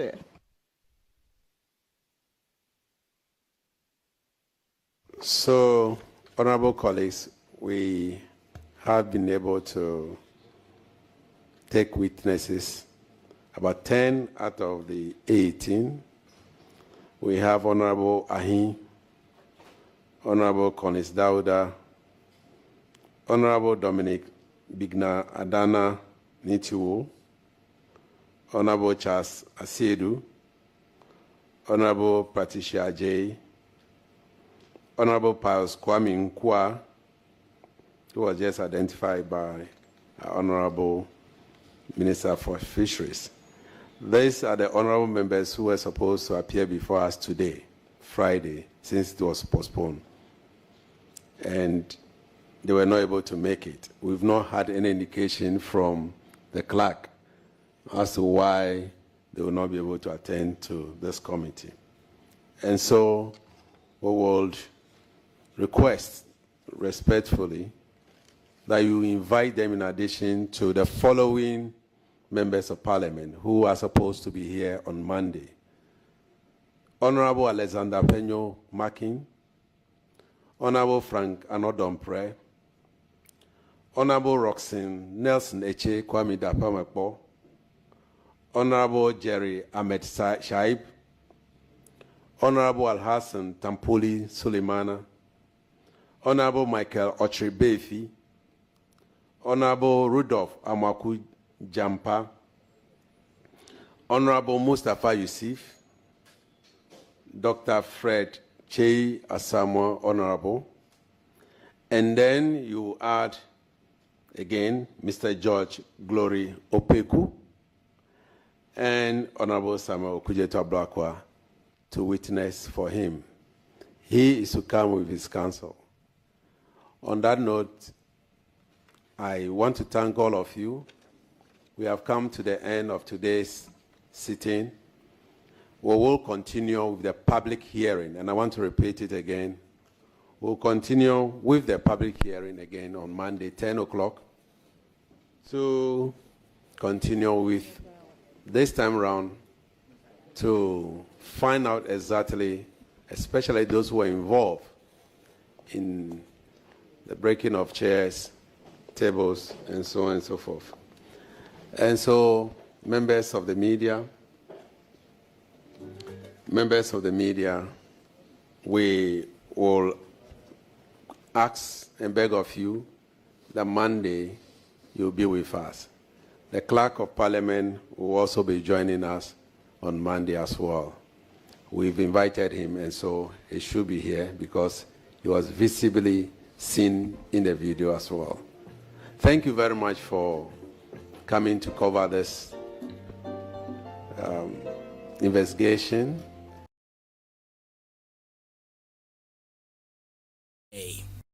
Information is a great source of power, adding to your options, knowing that quality and standard remains intact, and our content, which is accepted as truth and accuracy every day, is accessible on the go. Access your favorite daily graphic and our weeklies, the